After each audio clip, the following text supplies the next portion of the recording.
Alrighty, let's get rocking and rolling.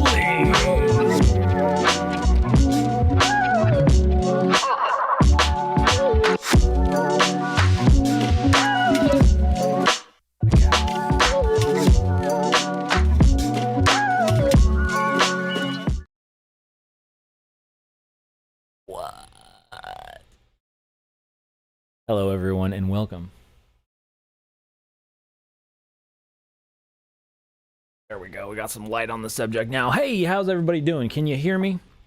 Please tell me you can hear me. Hey, everybody. Welcome back to RC with Adam. My name is Adam, and today we're live. I think we're live. That's what all the buttons are showing me, that we're live. Today we're going to be talking about some different stuff. Just really just an informal, chill, chatty McChatterson time. We're just going to hang out and have a good time. We're going to be talking about, let me see, does that work? That does not work. Okay, I forgot to enable that button. I obviously do this for a living. We are going to, oh gosh. Where did it go? There we go. Okay, I don't know why that didn't work, but cool. All right, so we're going to be taking a look. Just some things to talk about. We're going to be talking about the jumper T-lite. We're going to be talking about the FPV Flight Dynamics book, and we're going to be talking about Rotor Riot Rampage. Are you going? Will it happen? That's always a question. And as usual, you can support RC with Adam. Support me, keep me alive, by supporting me over at ko-fi.com/RCwithAdam. That's Ko-fi.com. It's like Patreon, but better. So all of those things, we'll talk about all of those things and more over the next hour or so, or 2 hours maybe, something like that. Anyway, cool. So how's everybody doing? How's your week been? Have you been able to fly any? I have actually quite a bit this week, which I'm quite happy about. Happy that I was able to do that.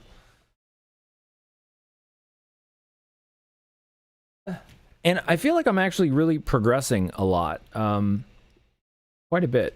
And actually, one reason why, let me go back to, does this work? I thought I'd set this up so that these things would work, but don't. Why don't they work? Okay, hello, there we go. By the way, just in case you're interested, I'm using the GoPro Hero 9 for this live stream, so that's why the camera looks the way that it does. It's almost like there's too much light, but I don't think I've added any filters or anything to the OBS thing. So anyway, but let me get my quad.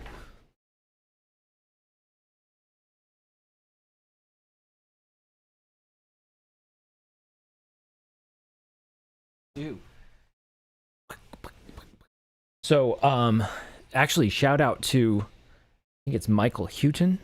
Houghton, I want to say his name is Michael Houghton FPV, because I just happened to see one of his videos or one of his shorts or whatever that was. And he's talking about using an old GoPro waterproof case and putting change in it to weight it, and then you put foam in there so that nothing rattles around, and then you can use that as an impromptu GoPro, so like a dummy GoPro, so that you can get better at flying with the weight of the GoPro, which I found really actually helps like a ton.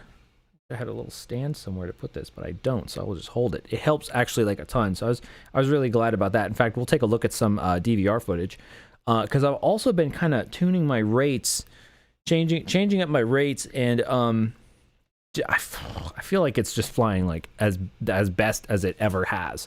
As best as it, yes, that's a correct sentence. So which is really cool. And I've kind of been switching over towards more of like a freestyle kind of flying, like because for a while there I was just doing much more like smoother cinematic stuff, but now I'm kind of feeling like, I want to get a little bit of that freestyle stuff going on.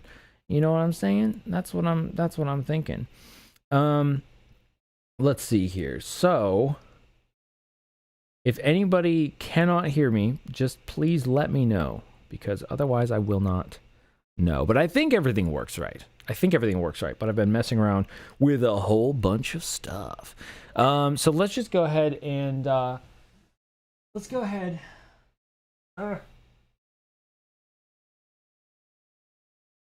there we go. All right. Anyway, so yeah, everybody grab yourself a cold one or a hot one. I've got me some hot cocoa. Delicious. And we'll just jump right into this here. So let's go over to let's talk about the T-lite. I know some people have been asking me about the T-lite. Honestly, I haven't actually sat through a whole review of the T-lite. But in case you don't know, the Jumper T-lite is a 16-channel Hall sensor gimbal multi-protocol radio from Jumper, and it's this cute little thing right there. I mean, look how tiny it is. It's so tiny. They're definitely going for the game controller style, for sure. And that does seem to be the popular thing. That's what all the cool kids are flying. But yeah, so is it any good? Because people have been asking about that. I don't have one. I don't have one to compare and stuff like that. Feature wise, it does seem pretty good, because it's running OpenTX. As far as I know, it's just like the normal OpenTX. It does have this teeny tiny screen right there. So it seems like especially if you wanted to set things up like for airplanes or something that has where you're doing kind of more things to set up in the transmitter than just like setting up your basic switches. It seems like that could be kind of a really big pain. But I like that it's small and lightweight, and I like that it's multi-protocol. I think that's really cool. So it looks like you can get the, let's see, you can get these two different ones. I'm not sure which one, but one of those has more protocol options than the other. Man, that guy's so good. They have him in there twice. Let's see, 18650 battery, not included. So we're just kind of going over some of the specs and kind of what I think about the T-lite, what I think about it from what I've seen. As you guys know, or most likely know, I've been a big fan of FlySky, and just recently I've been sort of branching out a little bit, kind of testing out some other radios and stuff. And so I think the big thing nowadays is multi-protocol. I feel like since you can do it, like, why would you not want to do multi-protocol? Of course, if you're like a professional, or you hey Frags, how's it going, man? Good to have you with us. And he says good evening from the UK. Good evening. It must be really evening in the UK, right? Because like time difference. Yeah. Anyway, yeah, so multi-protocol stuff, basically, like, nowadays it seems like if you don't have multi-protocol, what are you doing? You know what I'm saying? As far as the manufacturers and stuff. So that's why I think this actually would be better than perhaps a FlySky offering, because so I can't remember your name, I apologize, but somebody commented and they asked me, they said, should I go with the FlySky or should I go with this radio, the T-lite, for as their first radio? They're like, yeah, like they're just getting into the hobby. And yeah, I mean, this one looks really good. It looks really good. The price is about $65.99, which is actually, let's see, what is that? New user receive $20. If you're new, so yeah, I mean, so it is going to be more than the FlySky FSI 6X, which is what I normally recommend for a beginner radio. But you know, you're going to have more options with the multi-protocol stuff. Of course, here's the thing: realistically, if you only fly one protocol, because maybe you only have like one airplane or something, because you're a beginner, then the multi-protocol won't really matter. But it could help you grow. Or if you fly, like, if you have, like, you know, sort of toy quality ones, like the SEMA and the like Hubsan, things like that, Eachine, like basically like the really tiny micro ones. Yeah, so it looks like the one that you'd probably want to get is the JP 4-in-1, the version of the multi-protocol chip that they have in there, as opposed to the CC 2500, because the CC 2500, or maybe that's the, is that the name of the chip, or is that, I think that's the name of the multi-protocol magic. And then the CC 2500 only has like a few of them. Why would you want that? That's the thing. It's like, why would you? Huh? Like if you're going to get multi-protocol, go for multi-protocol. But USB-C charging, I mean, look, yeah, basically bottom line, this is, in terms of features and stuff, this is leaps and bounds ahead of the FlySky, almost any of the FlySkys, especially the budget ones. But the form factor is kind of weird. I'd have to hold it in my hands and like try it out, you know. But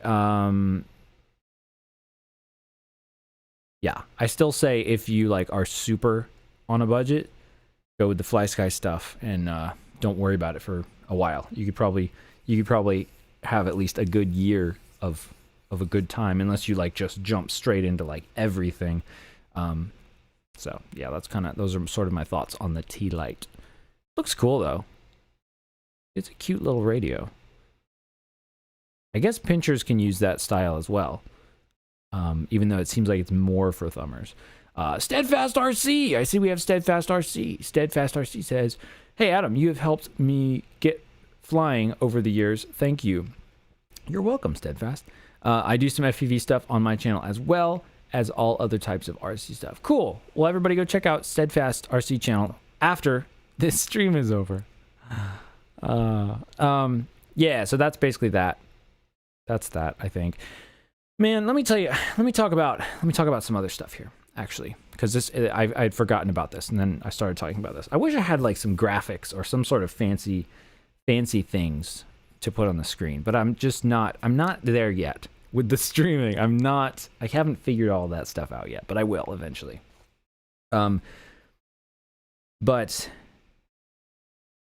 when it comes to like new gear and stuff, I just want people to know, especially beginners, like don't worry about having the best gear, or like, oh, this radio, like I got this one radio and then this other one came out like a month later, and so now my radio's complete trash and I'm sad. Like don't worry about that, because the fact of the matter is, hey, Steadfast, thank you for that super chat.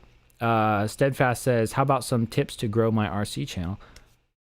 I will give you some tips right after this, or let me just finish this thought. So yeah, basically, don't feel bad if your gear has suddenly sort of become obsolete, or it's like not, or obsolete in air quotes, or it's like not what the cool kids fly. I mean, man, I've been flying FlySky, like budget FlySky radios, for I think 3 years or something now, and I've had tons of fun, and I've been able to get my skills really good and build all kinds of crazy things. And I'm just using these cheap radios that people would be like, oh, those are trash, those are toy radios, and maybe they are, relative to like a really nice radio.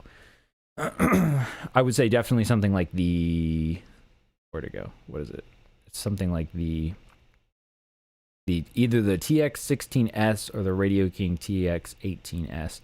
Now I don't know what the deal is between the difference between these two, because the Radio King is like way cheaper, but the Radio Master seems more legit personally. It just seems like I hadn't really heard of Radio King. It sounds like a ripoff. I'm just gonna say it. Radio King sounds like a ripoff of Radio Master. But anyway, the point is, this is a really nice radio. And now it's pretty amazing actually with how the technology has gotten, so that like you can get like one of the top of the line radios for just like $160. I'm just looking at it on Banggood, but you buy it from wherever you want, and support like FPV places if you can, like get FPV and race day quads and stuff like that.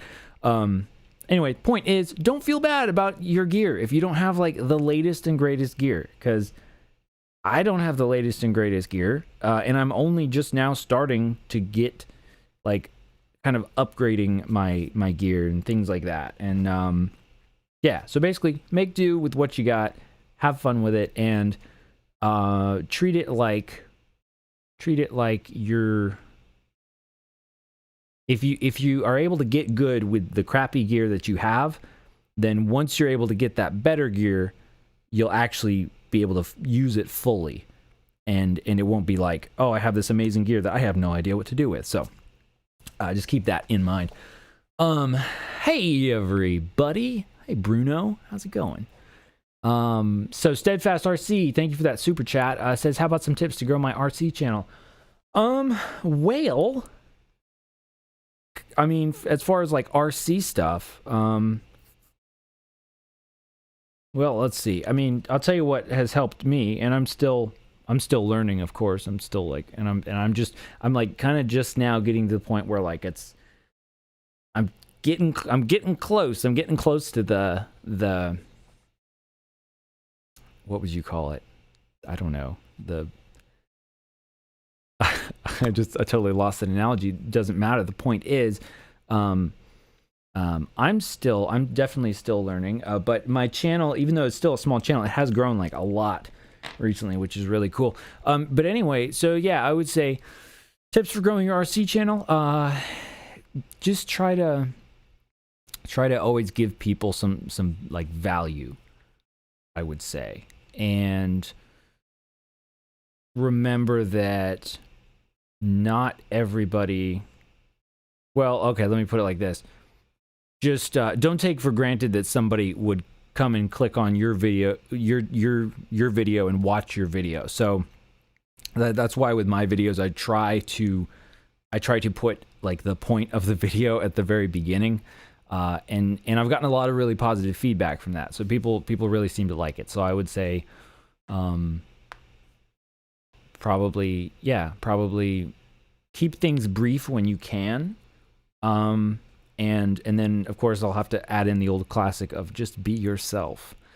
Unless yourself is a terrible person, in which case you should be somebody else. But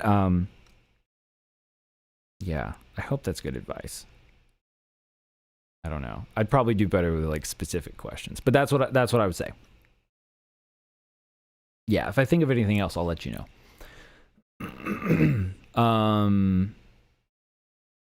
Frag says I still use my old 27 megahertz 2-channel radio for one of my gliders. Yeah, there you go. Yeah, man, 27 megahertz. That's like super old school. But good for you. See, it's still useful. So that's great.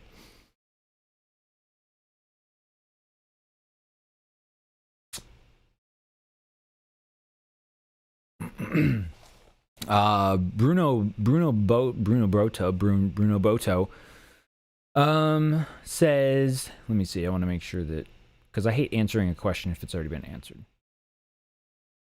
No, yeah, okay, we're good here. So Bruno Boto says, hey Adam, thanks for the videos, man. Today I have flown my Nazgul 5 V2. Oh, that's cool. Is there a V2 version? I think I knew that there was a V2 version. And when I go full roll, it starts spinning out of control or randomly twitching mid-air. Any tips by the way, since you're talking radios?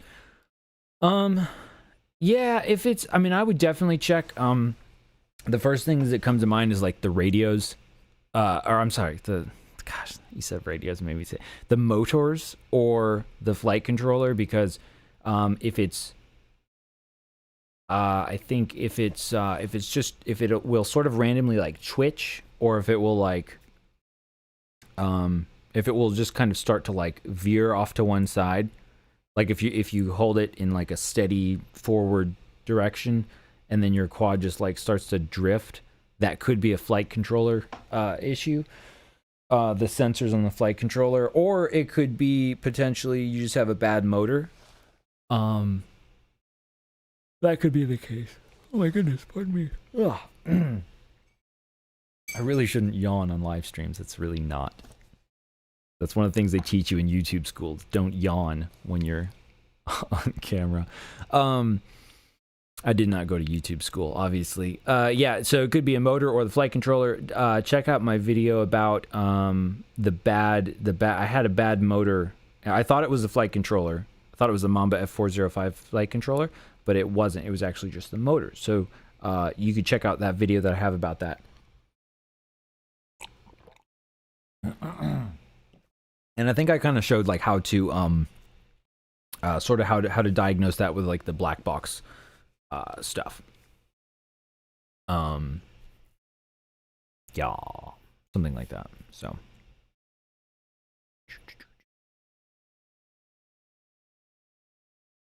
and Bruno says he's going to trade up to a jumper T85 SG. I think that's what that is.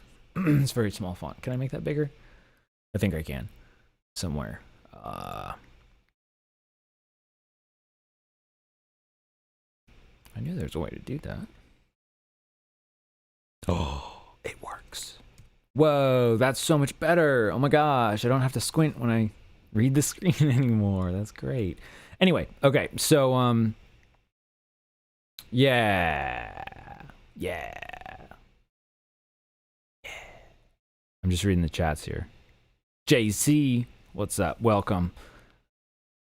JC asks, on average, how many RPM do drone motors go at full throttle with a 4S? I just want a ballpark number to give to friends. Oh boy. Let me see if I can use my... Gosh, I'm yawning again. Don't yawn, Adam. The people are watching. Okay. Anyway. See, this is why I don't usually stream at the end of the day. But anyway, okay. So how many RPM? Well, okay. So motors have a kV number, which is revolutions per volt, which is a theoretical number because like it's not actually going to be that due to like physics and gravity and things like that. So can I bring up? Is that going to work?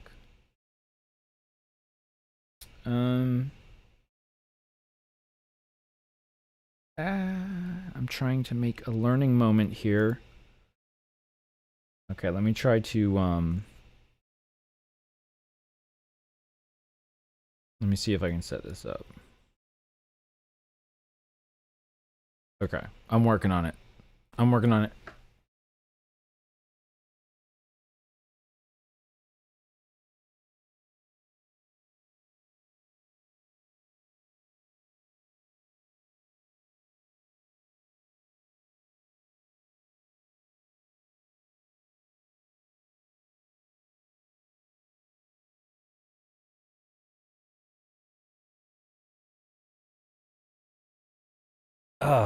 Fail. Major fail. I was trying to make a little learning moment here. Let me try this. Ooh, calculator. We'll have to do this like this. Oh, bam! Look, wow! I didn't even realize that was there. Okay, so let me see if I can do math at this hour of the day. But basically, okay, so full throttle on 4S. 4S. Let's just say let's say it's putting out 16 volts. 16. Yeah, let's just say 16 volts to make it super simple. So it would be 16 volts going to the motor, and the motor is, let's say it's like a 2300 kV motor. Okay, what am I doing here? Oh my gosh. What does that do? Does that clear the last one? Okay. Obviously, I don't use calculators. Okay, so you have 16 volts. So we're going to multiply 16 by the kV number, which is 2300. And then we get, let's see, wait, what did you want it in? Yeah, okay, I think Frag's already got it. So that's 36,800, and then you wanted to know how many RPM, and then so that's per volt per. Yeah, wait, is that right? Yeah, I think that's right. Okay. I feel like I should probably know that, but you know what? Somebody let me know. That'll be the test for this live stream. Is that correct? Is Adam correct? Check my numbers, because I thought it was wait, revolutions. Let me think about this. Volts. Okay, and then revolutions per volt per minute, right? So I think that's what it would be. Yeah, right, because a minute's a really long time. So they're going blazing fast there, you know what I mean? And so if you give it a minute, it's gonna go around a whole bunch of times in a minute there. So 36,000 RPM. Somebody check my numbers. Okay. Steadfast asks, Adam, any ideas why I seem to get poor video range out of my Eugene 800D goggles running Fox-eared lollipops on 200 milliwatts? Seems the same across all my quads. Poor video range. Maybe the antenna. If it's the stock antenna, I don't think those antennas are super high quality, so that could be it. But it's hard to say. Video troubleshooting video problems can be tricky sometimes because like it's kind of like there could be a lot of different issues, and then sometimes you have to just like see what it looks like to be able to tell. But that would be my first thought. Would be the antennas. Yeah.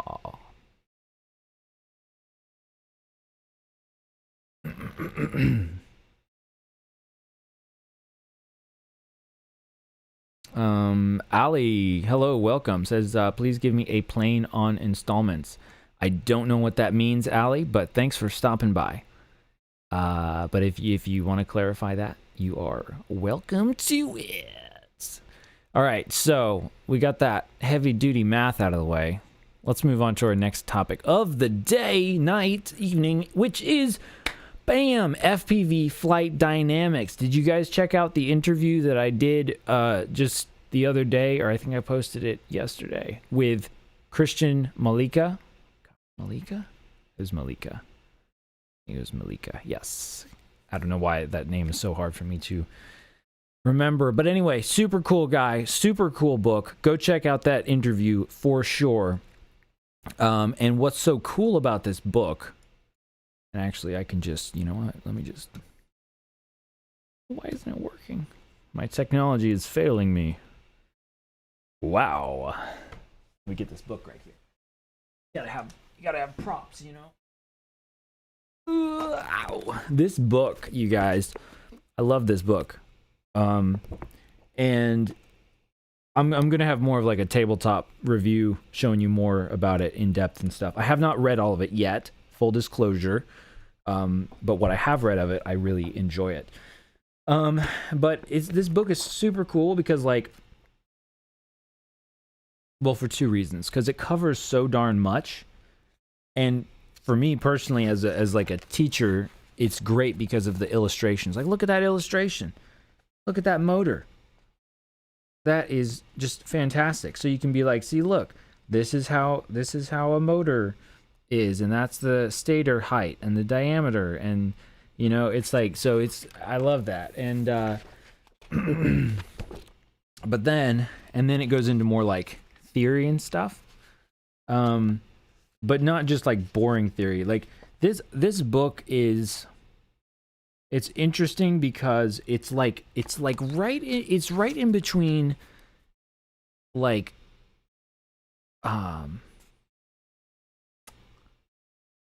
highly detailed to the point of being annoying and too, wait, what am I even saying here? Basically what I'm saying is it's not like all theory and talking about super boring stuff like, well, because of the aerodynamics of this, it, you know, the quadcopter does this, and like stuff that you can't actually use. So it's like, I would say it gets like to the very kind of edge of that. So it gets very, very detailed, very detailed in like very specific of like specifically what do you do. So if you're one of those people that you're like, okay, specifically, how do I move the stick in order to make this thing happen? This book will tell you. And I encourage you for sure to, you know, actually like look at the stuff in the book and then go out and test it. And we'll be doing that as well coming up in some different videos and things. And one cool thing, actually, on a personal note, I thought this was cool because so he goes through a lot of like maneuvers as well as tricks. Now some maneuvers are not tricks per se, and some tricks are, I guess tricks have to be maneuvers, but a maneuver is usually something that is like useful but could also look really cool. And so one of the cool things that I like, my favorite one probably, is the vaulting split S. You guys can kind of see a little graphic of that right there. The vaulting split S, I think that's cool because if you do it right, it's just so much fun because it's like I mean, even if you don't have anything to actually split S over, it's kind of like an aerial in a way. It's a really fun move, though. In fact, why don't we just take a look at some DVR footage of that? That seems like a great segue. Good job, Adam. Good segue. Okay. Also, it is where technology today. So yeah, you can get that on Amazon or the Rotor Riot store. I think Rotor Riot is sold out at the moment. But in any case, I think all of these are like printed as you order it. So, I think mine was printed like January 16th or something. Hot off the press, baby.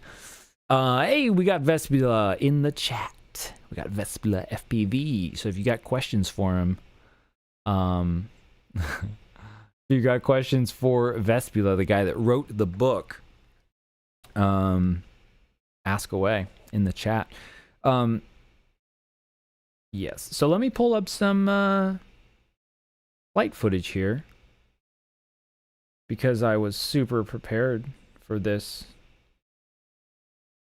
hangout time. But that's okay. That's okay, because we're just having a chill hangout time. Just a chill. All right, let's see here. I think it was one. Let me see. Now this will be DVR because I have not been using the full GoPro because I've been practicing. Let me see if I can find this here. And oh phooey. Oh phooey. I think, well,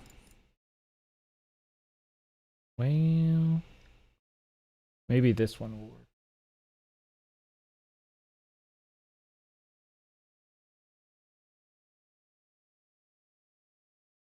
Yeah, maybe this one.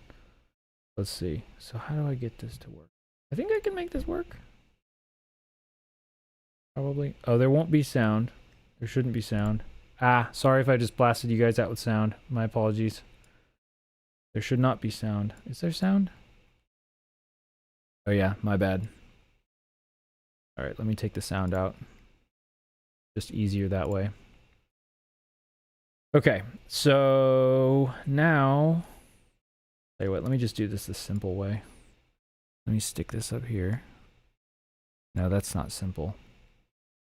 Oh, phooey. Okay,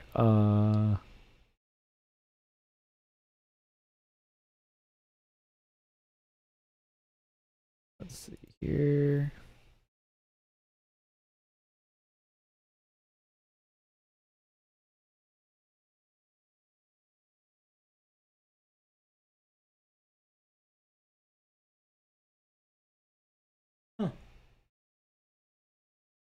Oh my gosh, this is just so difficult. Being so difficult today. Alright, stand by, friends. Standing by.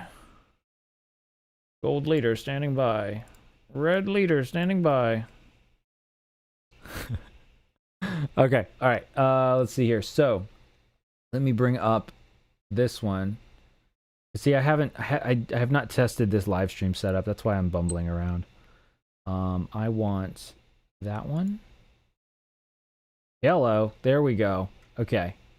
All right. Thanks for the patience, everybody. Actually, I have no idea if you were being patient or not. You may have all left. I don't know. But here we go. Let's see. Can we get some... I'm not sure. I can't remember like what happens in this DVR footage. So we're just gonna watch it and enjoy it together.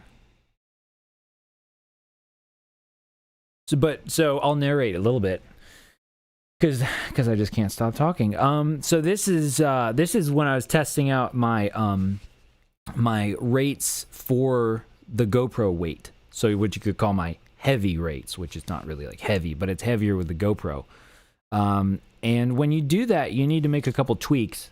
And I'm going to make a video about that, but I've just been kind of procrastinating and stuff. But the main thing is your throttle midpoint and maybe your... Mostly just your throttle midpoint. But that's kind of what I'm experimenting with. I'm trying to see like what changes do you have to make to your rates in order to make them feel the same with a GoPro as without? And there I'm trying to do a little bit of like knife edge orbiting, or whatever you'd call that. I would kind of call that like a backwards orbiting almost. Although it's not like your back is to the tree. But it's almost to the tree, I guess. But flying in wintertime sucks. It's really, really hard to see branches. Everything looks different. Oh yeah, this is also what I've been experimenting with. Can I make this bigger? I've also been playing around with doing dives, basically. Dives, because there's the trees. It's super cool, actually, that there's a bunch of big trees like that. Woo! I'd actually never done that before, I don't think. And it's funny because you would think wintertime would actually be a terrible time to do that. And it is. I don't know why. I think because in the summertime, I think so much light gets blocked from the tree canopy that you can't actually see the ground. Whereas at least with this, you can kind of see the ground. So that makes it a little bit easier to dive right in there. Yay, Bruno says my calculations are correct. Yay, woo! Oh, and then that got a little exciting. I think I'm just gonna cut that tree down, because really, actually, that particular tree I've crashed into so many times. Like, it's ridiculous. And then, of course, again, having it in winter without any leaves makes it even worse. You would almost think it would be better, but it is definitely worse. Definitely.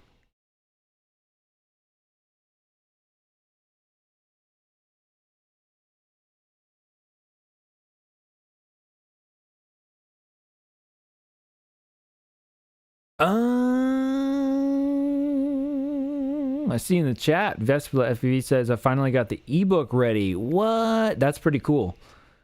That's pretty cool. Personally, I love the book, the paper book. But yeah, I mean, I guess if you were like traveling or something, the paper book would not be the most ideal. And then here I'm going to come in and land it. And kabam! There we go. The RSSI says 49% because I have not figured out how to fix that. That's what it says. It's because I'm actually using, let me bring this up here. Hello. I'm using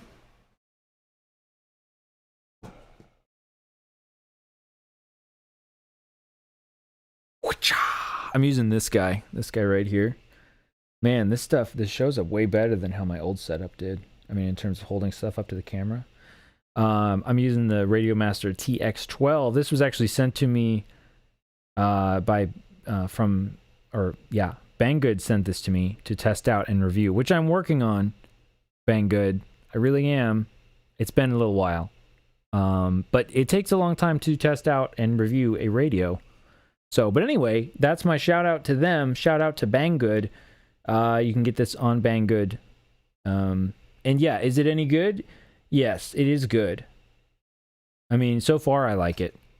I like it quite a bit. Honestly, like, I think if this was multi-protocol, if it is multi-protocol, but it doesn't use FlySky, so that's what sucks. It just has like, I think it's using that what is it, the C2500 chip or whatever it was, the one that doesn't have as many options. So that is a bummer, but I like it. I like it so far. I like it. I like that it's small, because I just like small radios, and it's lightweight. It is almost too small, I think. But anyway, the RSSI is because I'm using the Siyi FM30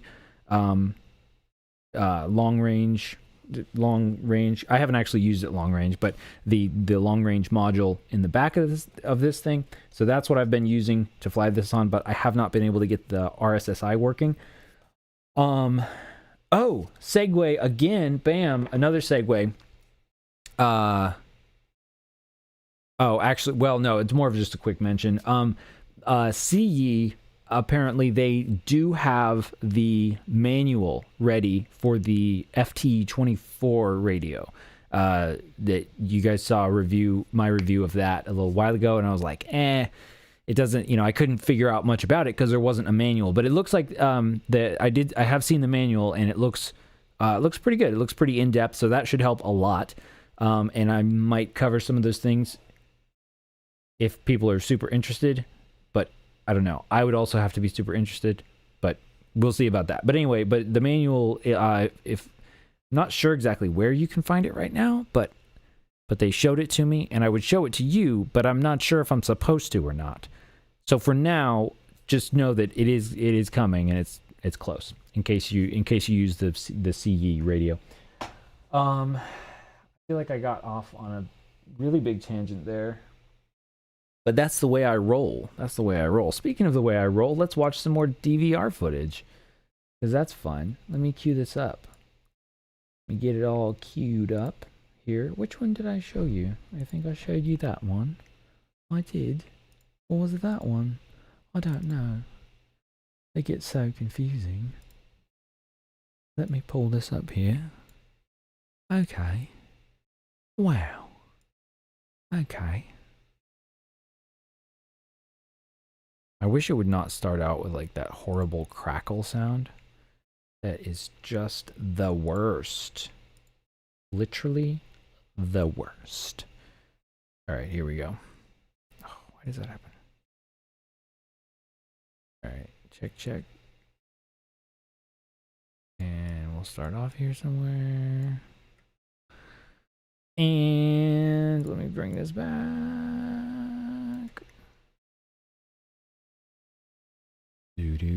Steadfast RC says, "See you later, guys. Gonna try to rip a couple packs before it gets dark. Thanks for all you do, Adam. You are very welcome, Steadfast RC. Keep going on that channel. I think I've looked at your channel. I'm not sure, but you guys go show him some love. And yeah, definitely go out and rip before it gets dark. I know that's what I did before it got dark. And honestly, that's actually the best time to rip in the wintertime, especially right before it gets dark, because otherwise there's just such harsh light because you can see through the trees so well. And so the sunshine comes in and it just blinds you, and then it's like either stuff is super bright or super dark, and it's just horrible. Oh, so here's my rates. Look at that sneak peek, because like I said, I want to make a video about this.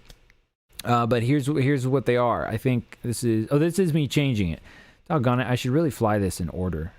I should really do that. But we're going backwards now. So, oh well, that's okay. I think this is what I ended up actually changing this to. So the throttle mid, so that's going to change where your, I don't know if you can see this, but on your throttle, it's going to change like where, well, practically speaking, it will change where you put the throttle in order to hover. And that's kind of a personal preference.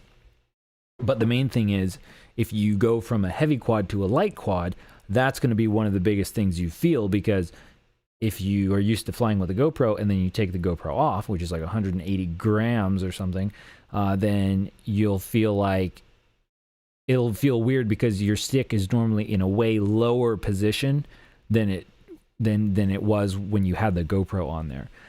So in that case, what you would want to do is lower your throttle midpoint in order to bring your stick position down a little bit lower. So there, I'm getting a little bit more spicy with my moves. Just kind of testing things out.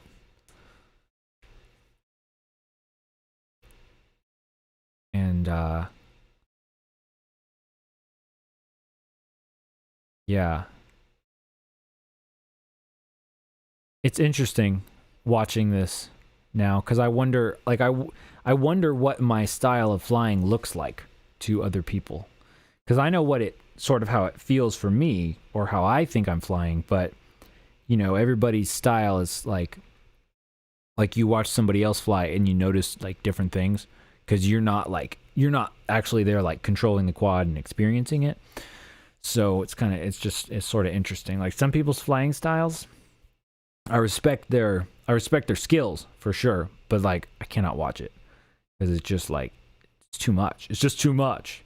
Mr. Steele is kind of like, yeah, pretty much. He's pretty much right in that zone of like it's amazing, but it's like I don't even know what's going on, like because there's just so much going on that it's like what am I even looking at here? And so it's, to me, that style of flying, and that's one of those styles that's more for the person flying than it is sort of for for the visual perspective. So it's more of like very much more of the experience. And of course there's a place for that as well, of course. And again, definitely respect for the skills.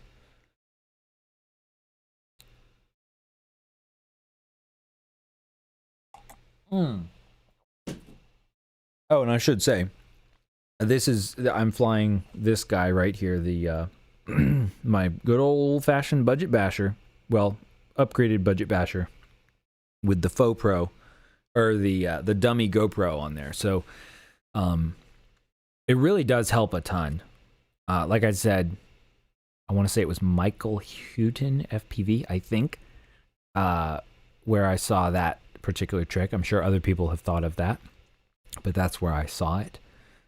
And the trick of using a dummy GoPro, because like this type of flying, like I wouldn't necessarily, like, it feels so freeing to use a dummy GoPro instead of the real one, because you want to, that was a fun one, you want to focus on your skills and like flying the quad, and also pushing your skills as well to get better without being concerned like, oh, I really don't want to smash this thing, because that could happen. You could smash it. So I feel like it makes a lot more sense, because like you might pass up some cool tricks that just happen to happen if when you're not using a GoPro, but it would be better to pass up those tricks, or I mean, you have the DVR footage, but to pass up those tricks, and then be able to do them consistently, and then even do them even better later when you have a GoPro, is basically what I'm saying. Hey, don't spam in the chat. Stop it. Yeah, no spamming in the chat. You will be gone. Anyway, let's watch some more DVR footage. So let's see here. I've got another clip right here. Let's bring it up. Oh, wait. Did it work like that? Oh, badang.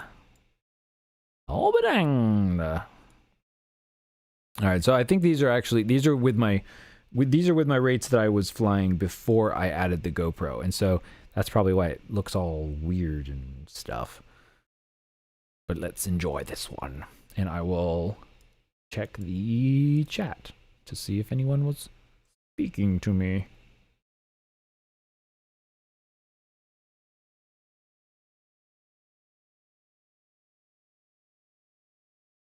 Yes, so Vespula, to answer your question, yes, this is a 5-inch.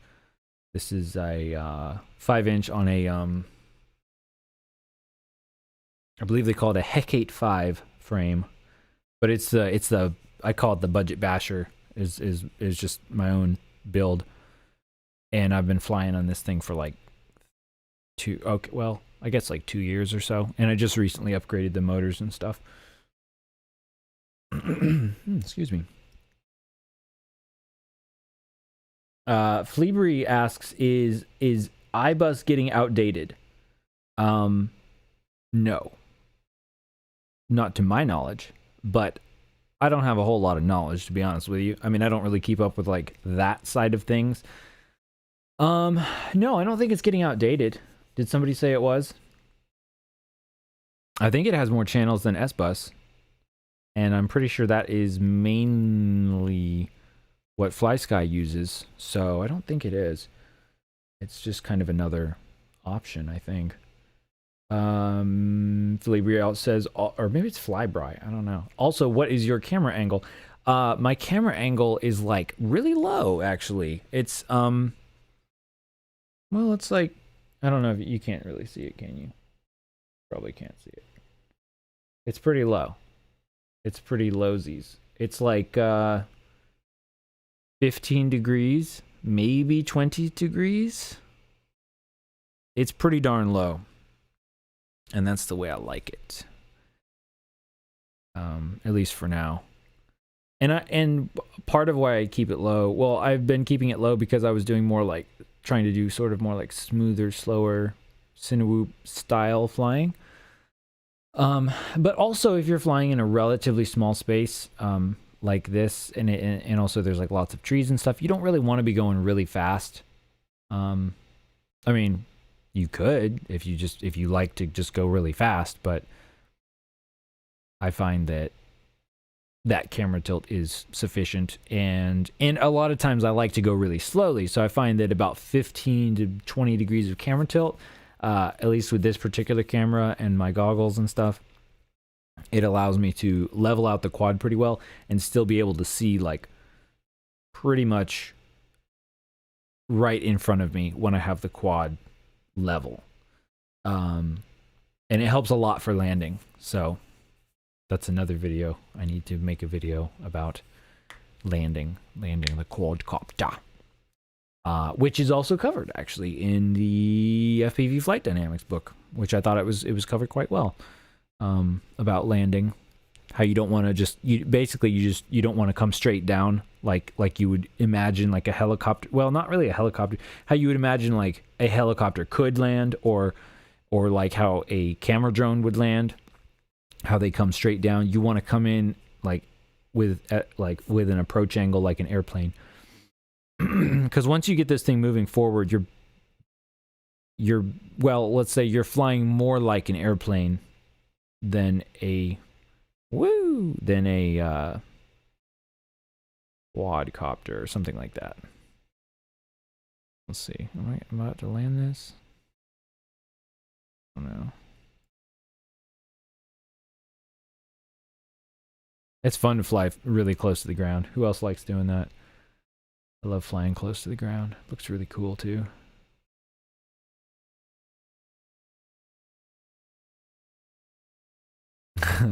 Bruno says, I literally just popped the USB connector out of the flight controller.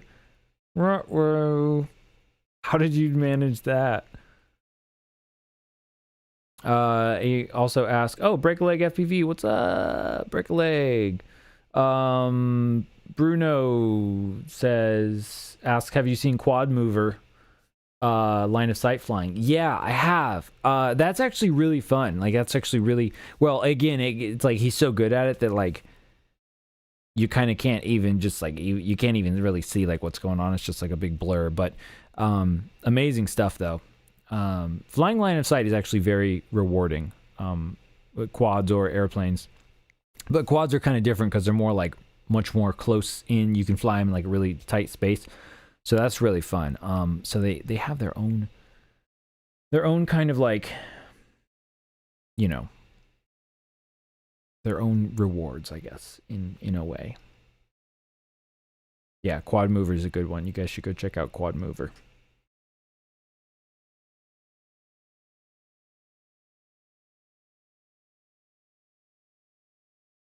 Harry Gamer says RunCam 5 is a bit cheaper and nice alternative to a GoPro. RunCam 5. Can't remember. Is that the box one or is that the flat one? I cannot remember now which one that is. Now let's look it up.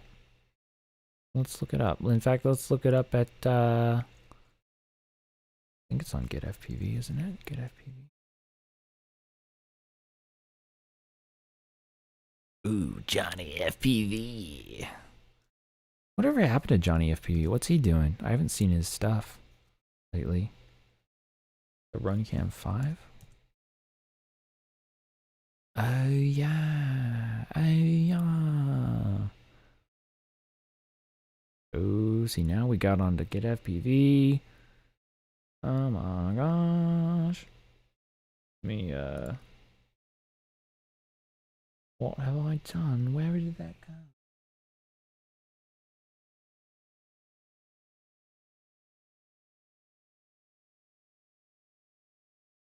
Oh. Here we go. Okay. Boom. Now we're on Get FPV. So here it is. Yeah, here's the one that Harry Gamer was talking about. And Bruno asked, is that the one with the dual 4K? Oh, do you mean the dual 4K or the... Ah, get out of here. I don't want to give away thing. Come on. Come on. Forget about it.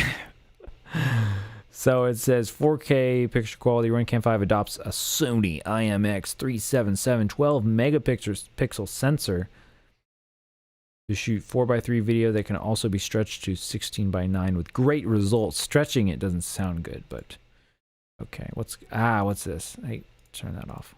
Oh, it's Schizo. Oh my gosh. It's Schizo, you guys. Schizo's here.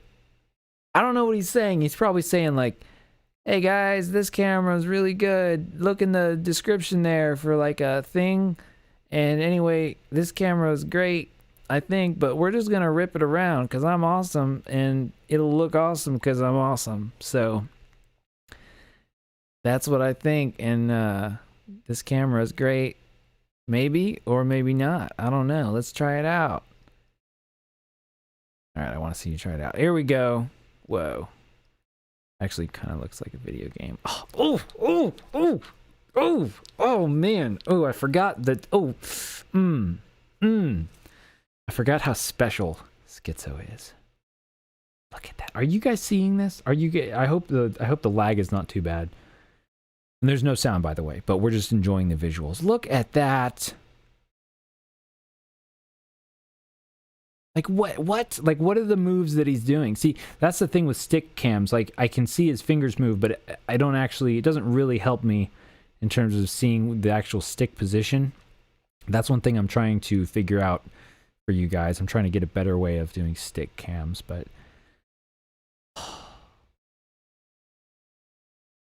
I love that. Love that. See, now I feel like Schizo is interesting because his style of flying, maybe it's evolved a bit, or maybe it hasn't. Maybe I've changed. I don't know. But his style of flying is like very it's like right on the edge of juicy. It's like right on the edge, but you definitely have that flow for sure. But he's got the flick going on. He's got the flick, but it's not like a full on snap your neck kind of flick. It's more like it's like a gentle repositioning, where it's like, oh, we're going here. Nope, we're just going to go here. Oh, wait, maybe. Oh, yeah, nope. Yep, we're going to go there. I like it. He's the one that got me into this thing, man. I remember seeing one of his videos. Can't remember the name of it, but he flew around like trees and stuff, and it was in like this neighborhood that was under construction. So I see some jello in there. Do you guys see that jello? Probably not with the latency and the streaming and stuff, but gosh. I'm going to fly like that though. I will fly like that. And that's what I said like 4 years ago or something. And I've gotten a lot closer for sure. For sure. Gosh, I'll be danged if that's not inspiring.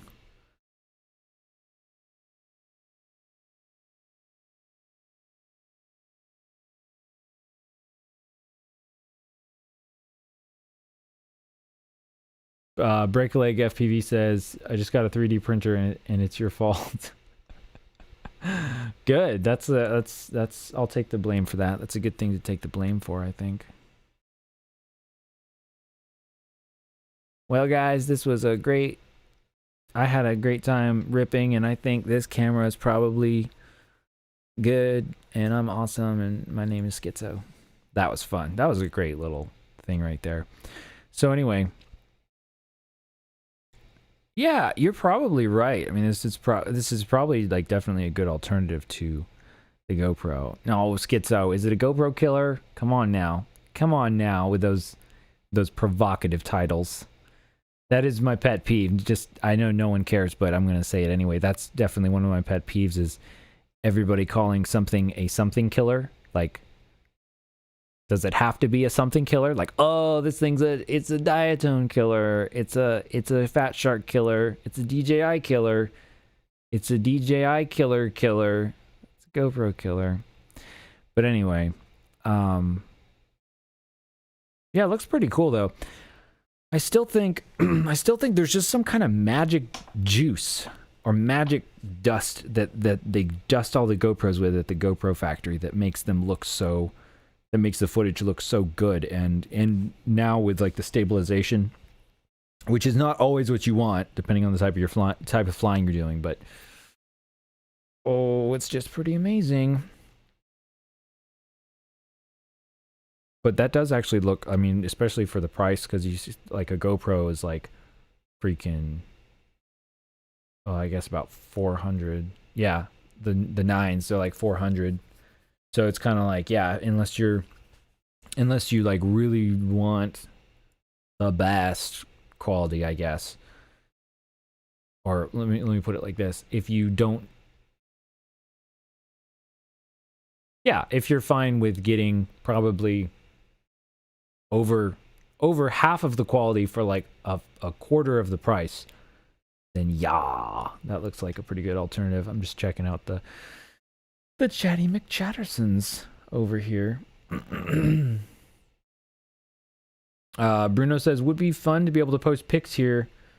Got the connector inside the cable. Got the connector inside the cable?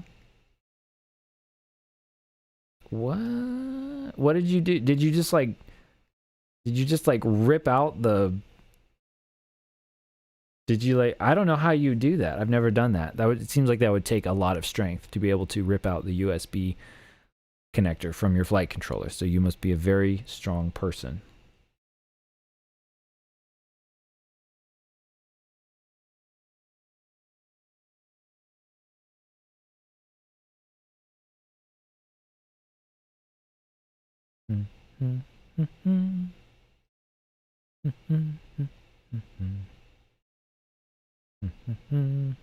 Bruno says he's using a GoPro Hero 8.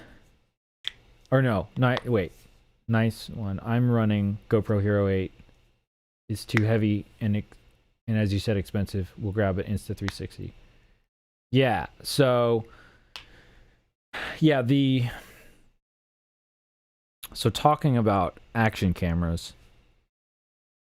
Yeah, so I used to have, I had last year, or about, yeah, sometime last year. Man, it's been a crazy couple of years, huh? Especially the last year, but I guess it was whatever, 2 years ago, 2019 or something, I bought the Hero 8. And that was a big deal, because that was a huge step up from the Hero Session that I have. It wasn't even the Hero 5 Session, like the fancy one. It was just like the regular Session. And so that was a big step up for me. And really, I mean, I've flown that like a lot. I flew it a lot, and I crashed it a lot. In fact, so much that I had to send it in. And fortunately, I did get the Best Buy warranty thing, the Geek Squad protection. Definitely, that is what you want to do if you're going to fly for, I mean, if you're going to get an action camera to strap to a piece of carbon fiber that's like blasting through the air. That's probably a good idea. It will cost you a decent chunk of change to get what they call it, the Geek Squad protection. But anyway, so I did that. I took it there. Eventually, I got it back, and they're like, yeah, it's not really worth it it's not worth it to fix it. So like, here's like store credit or whatever. So I ended up just getting the Hero 9 instead, because I figured like, well, I didn't want to, well, for various reasons, because the 9 had like some other features and stuff. But here's the thing. Here's my point, if I have a point. The 9 is ridiculous. Like, it really is ridiculous. The 8 was pretty big, but the 8 was like small compared to the 9. Like, it's pretty darn crazy. So the Hero 9 is definitely not, Well, no, it's not ideal for FPV flying. Like that's all there is to it. It's not ideal for FPV flying. It looks great though. The footage looks amazing. But the form factor of this guy right here. Where's my mouse? There you are. The form factor of the RunCam 5 or the you know, how the session looked. Actually, this one's square, so that's maybe even better. I'm not sure. The session was amazing. No, stop it, go back. And then there was that weird one, the Cadex dolphin or something, or the tuna, or some sort of sea creature. But anyway, the form factor of the little cube is really great. So yeah, I mean, I would definitely say like, unless you plan on trying to like record stuff that needs to be like sort of professional quality, or as I like to say, quality for my Australian friends, then this actually does look like a really cool option. But I don't know a whole lot about it. But definitely form factor wise, probably takes a beating better. It doesn't have a screen, right? It doesn't have a screen. It doesn't have a screen to get messed up, which can be really annoying. But again, see, that's the thing. It's like, I forget sometimes I get too caught up in like trying to make, as you know, as a video maker person, trying to get things just right when it comes to making videos or like flight videos and stuff. And so in some cases the screen is really nice for that. And the screen, the screen, having a screen can be nice, but then this is nice too. Also, it cuts down on like battery usage and weight and all that stuff. In fact, let's talk about the weight. What's the weight? What are we looking at here? Look at those specs. Can you even see this? Can you read the specs? I can't tell how small that is. I really got to figure this stuff out with my screen size and stuff.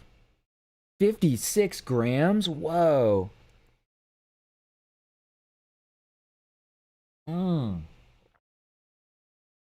Yowzer kabowzers.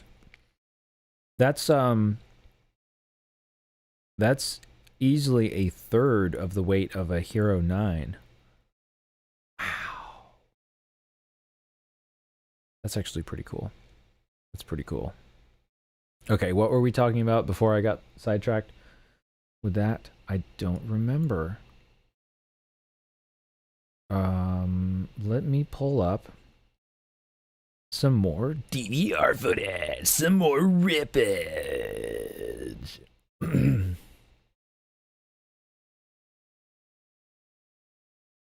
Rippage.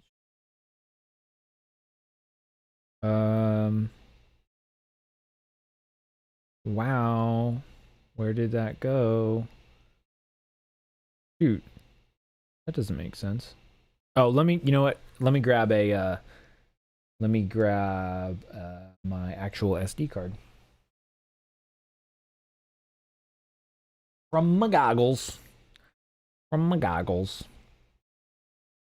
And speaking of goggles, these are my goggles. Fat Shark Scouts, right? Only noobs use box goggles, right? You're not anybody if you're not flying you know, DJI goggles or the Sky Zone Sky 04XCY50, whatever they are. And of course, I'm not knocking those. Actually, I was looking into getting a pair of the Sky Zones as an upgrade. But my point here is, you know, if it works, it works, right? If it works, it works. It's like they say, no, I don't think there's a saying about that. Never mind. Alrighty, guys, let me get some DVR footage. Uh-oh. Ruh-roh. What's all this then? Actually, I don't know what this is. Let me pull up.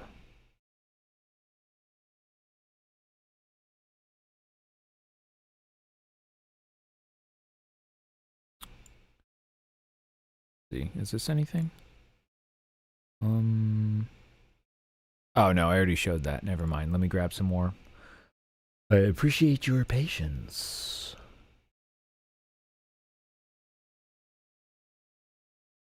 There we go. Please hold while Adam finds things. There we go. Boom. Super smooth transition. Totally on point. Killing it. See here. Where's my...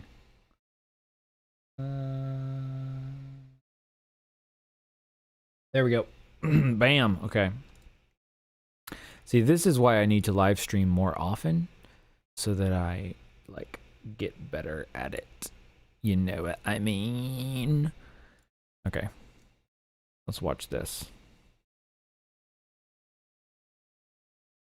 I think I'll start flying here. So that's why most of the flying that you're seeing is like at the end of the day, because that's really the best time, when the light is like just right and it's very lit up like all over the place. A very even lighting is what I'm trying to say here. Also, overcast days are actually great for that. Like if it's about to rain, perfect day to fly. Unless you get your quad stuck in a tree, and then it's not a good day to fly. Oh yeah, so I was talking about sorry, let me skip past this boring stuff. There we go.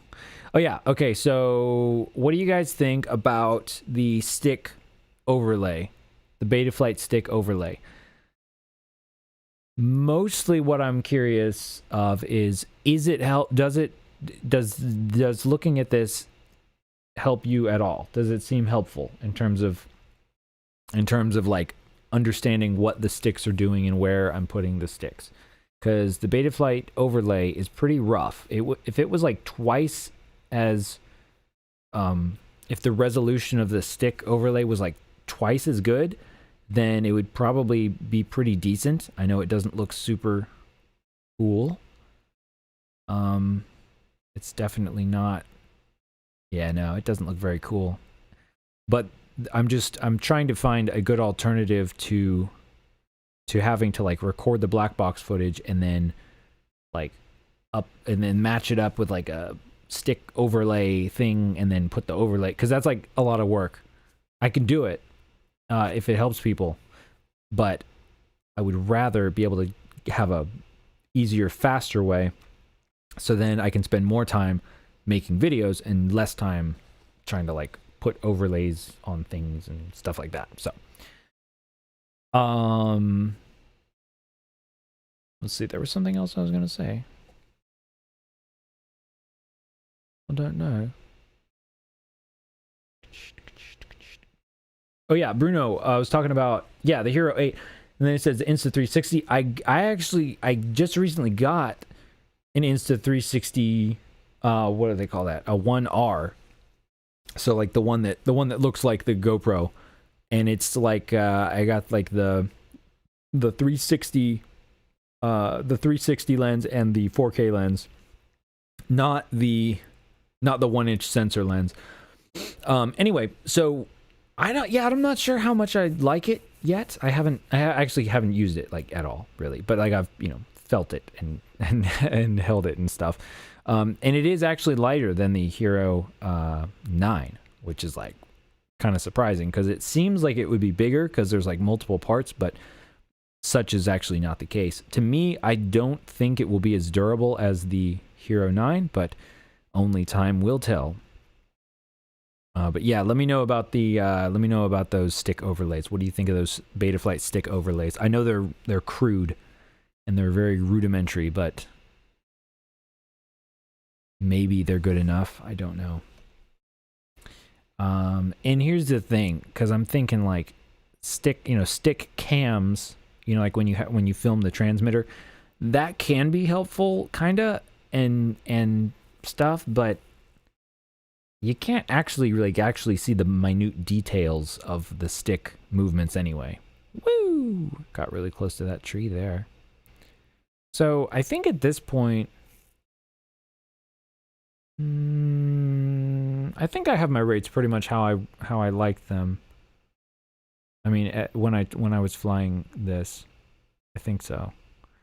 I definitely noticed that, you know, when you have that weight of the GoPro on the top, it just feels a bit more slippery. The quad feels slippery. You have more momentum, and you have, well, you're top heavy, so you tend to kind of bobble a little bit more. It's like if you put like a big helmet, you know, on your head, or if you strapped a, let's see, what would the ratio of the total weight be? Compared to your body weight. I guess it'd be like if it was 10%. No, 8%. Well, anyway, point is, if you strap something to your head that weighed like 5% of your body weight, and you try to, like, you know, move around, that's kind of the equivalent of putting a GoPro on the quad. So it gets a little bobbly.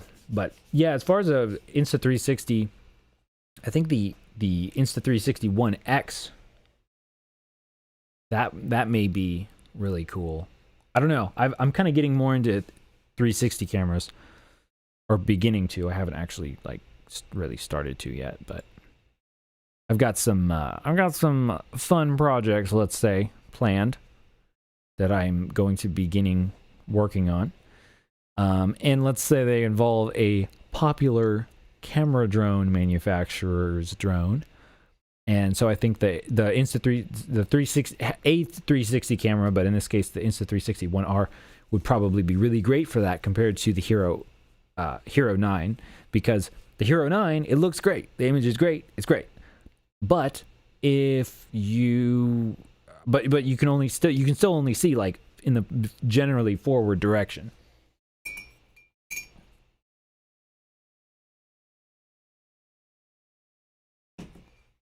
And again, RSSI says 49% because I have not figured out how to get that set up in my DVR yet, or my OSD.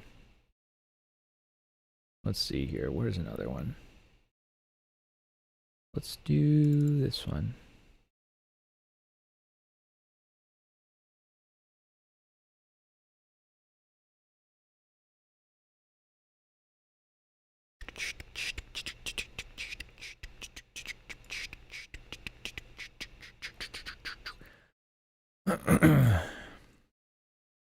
And if any, just in case any beginners are watching this, I don't have all the DVR just because I'm a guy on YouTube that makes videos and stuff. I record every flight that I do with the DVR, as does, I think, almost everybody else, because that way, if you're, well, it's just fun to watch it back and you can learn from watching it back. But in case something goes wrong and your quad disappears and you can't find it, if you can play back the DVR, it helps a ton in finding your quadcopter.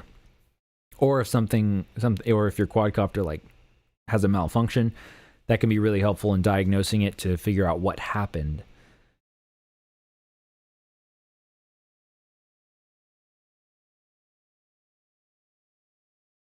Ryan Howell, I see you in the chat. He says, "What's up, bro? How you doing?" I say, "I'm doing good. Thank you very much."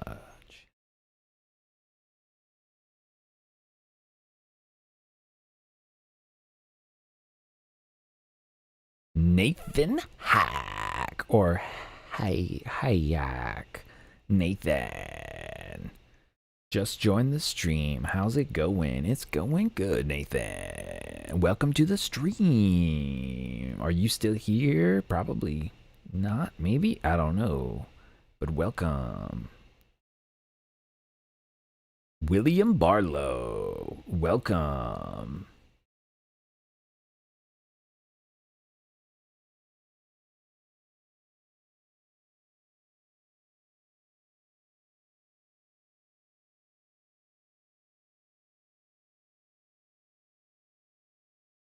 Nathan says, I was just flying my Inductrix FPV plus the big one.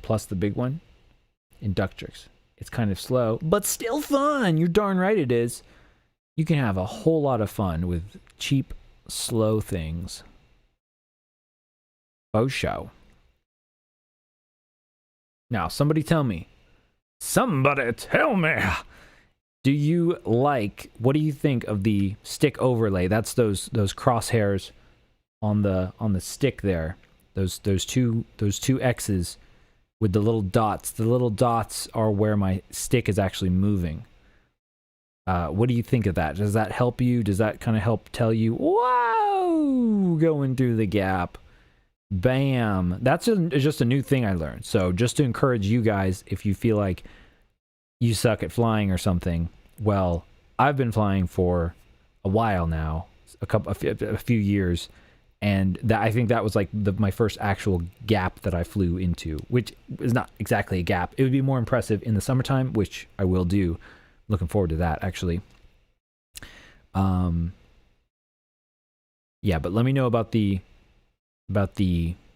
stick overlay, if that is helpful to you, or if it's just like not that helpful, because it's not very precise, but it gives you like a general idea, maybe. Abhishek Gowda S, welcome to the chat. Welcome to the stream.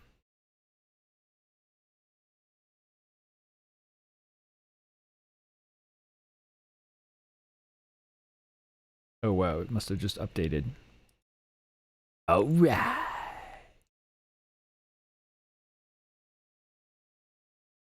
Nathan Hack says he hasn't gotten a good action camera, new to the hobby, just been flying and tuning. Well, welcome to the hobby. It is a super fun hobby, and you will get a good action camera. But you know what? Don't worry. Don't worry. The theme for this stream is don't worry about necessarily having the latest and greatest gear. Actually, I guess that's like a theme for my entire channel, but don't worry about getting the best one, especially if you're new to the hobby, because you will break it. You will break it. I would bet you money that you would break it, and I'm not a betting man. So don't worry about getting a super good one. I would get maybe one of those Akasos or something, just something to get you started out on. The good thing, if you do buy an action camera from Best Buy, because that's kind of where people buy GoPros, because Best Buy has their they call it Geek Squad protection, and so it's basically insurance that you pay for. So you pay like, I don't know, I think it's like, if you're buying a Hero 9, I think it's like $70 or $80 for like 3 years. And so if any time in that 3 years, like it breaks, you can bring it back.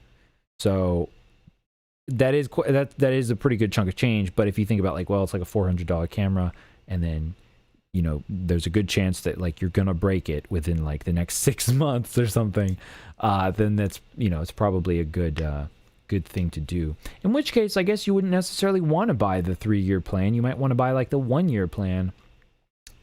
I guess it depends on how quickly you plan on breaking it. Anyway, just a few little thoughts there for you to think about, because thoughts are fun. Let me find some more DVR footage. I don't know what the heck happened to all my DVR footage. Like, I'm actually a little bit concerned now, because I'm looking at my SD card, and oh,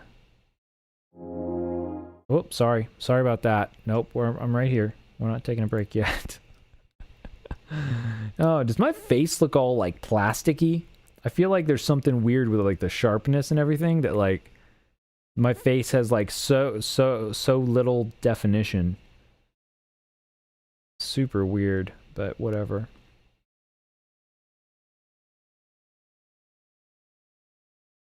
All right, I'm trying to work on some technical difficulties right here, trying to get you guys some more sweet DVR footage if I can. Oh, phooey. Don't you hate it when the computer's like, you can't eject that because a program is using it, and you're like, no, it's not, just eject. And it's like, but the rules say, and you're like, I don't care what the rules say.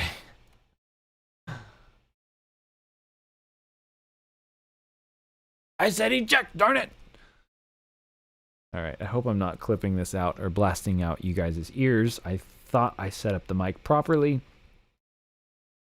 but we'll just have to see how that goes. Alrighty, let me Let me pull this up here.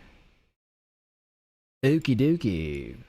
Hey, right now is a good segue. Let's talk about something else while I get this thing working together. Welcome back to RC with Adam. In case you are just now joining me, my name is Adam, and we're having a great time here on the stream. We're just having a chill time talking about flying and things like that. And you know what is a place that they fly at? Rotor Riot Rampage.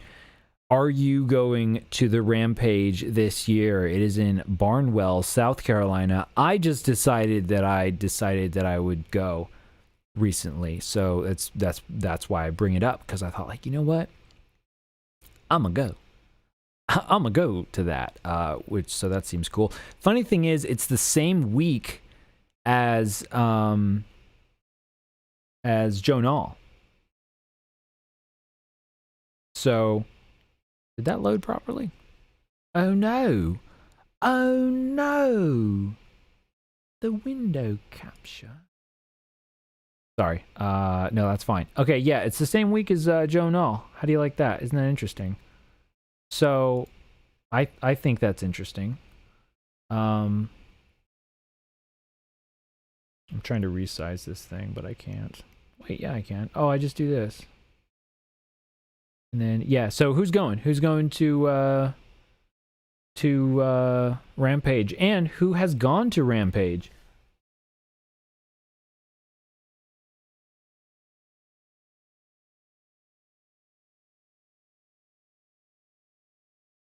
Okay, well, I'll be danged. Apparently, I'm not able to use this program like I wanted to. That's cool. No, I think I can fix this. There we go. Something like that. Whoops. Okay. Yeah. Super professional job, Adam. Way to go. Okay, so anyway, yeah, Rotor Riot Rampage. This will be my first time going. I know they had one like a long time ago. It's not, I'll be honest with you, it's not really like what I would normally see as like my crowd. But here's the cool thing. All different kinds of people, and they all have one thing in common, which is they love flight. They love flying robots in the sky. And I feel like if you like flying robots in the sky, and I like flying robots in the sky, skybots, then I think we can all get together and have a good time flying robots in the sky. And apparently Nerf guns, skateboards, e-boards, RC cars, wings, planes, and more, according to their website.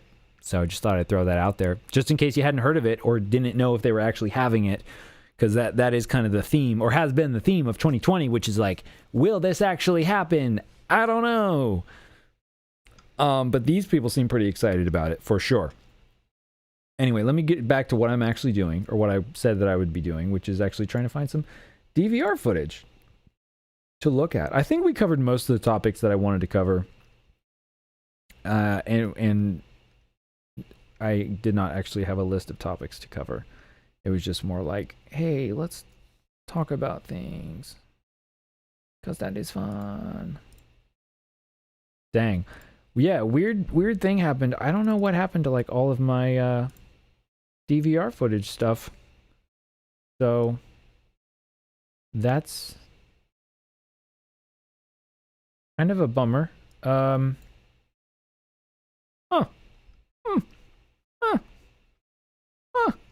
Okay. Why? Did I get rid of it? Did I get rid of it? Why would I get rid of it? Why would I do that? No. Oh, no. Okay. Oh, no, I didn't. Okay. Woo. All right. Okay. I'm getting this worked out here. Let's try this one. What do we have here? Oh, nope, I already got that one. All right, let's do this one. Let me try that. Nope, that's a super boring one. Anyway, oh boy. All right. I feel like I should probably have some background tunes But I'll be honest with you, it's hard to manage background music. I mean, it's, well, that sounds stupid because it's in the background, but I mean, it's just another thing that you have to manage. You know what I'm saying? I guess I should probably just get better at that, you know. What do they call that? You know, cockpit resource management or whatever. I should probably get better at that. Oh, goodness me. All right. Whoops. That's not the one. It's this one. There we go. Hey! Alright, let's get some DVR footage. I don't remember what this one is or what happens in it. Oop, let me get back. Let me get rid of that. Trying to steal my thunder with the DVR footage and stuff. Okay, apparently nothing happens for like a very long time. And then it stalls on me. Okay, well we'll just let it do its thing. Let me get back to the chat. Sorry, I haven't I have not been looking at the chat. What's going on here?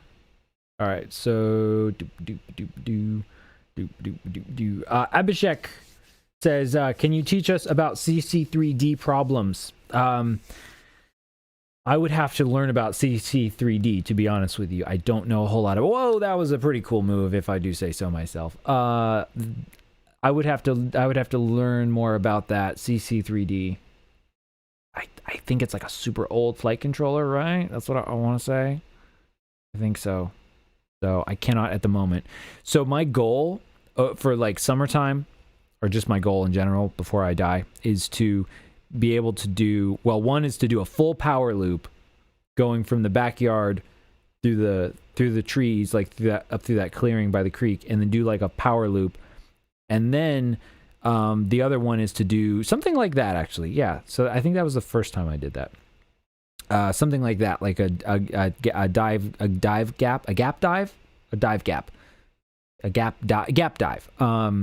But to do like go through the yard, power loop up, and then gap dive. That would be pretty crazy. And then once I get good at that, I'll do it like Cricket would, and then I'd do it like backwards, like upside down or something like that. Nathan Hack, is he reading the chat? No, I am not reading the chat. I hadn't been, sorry.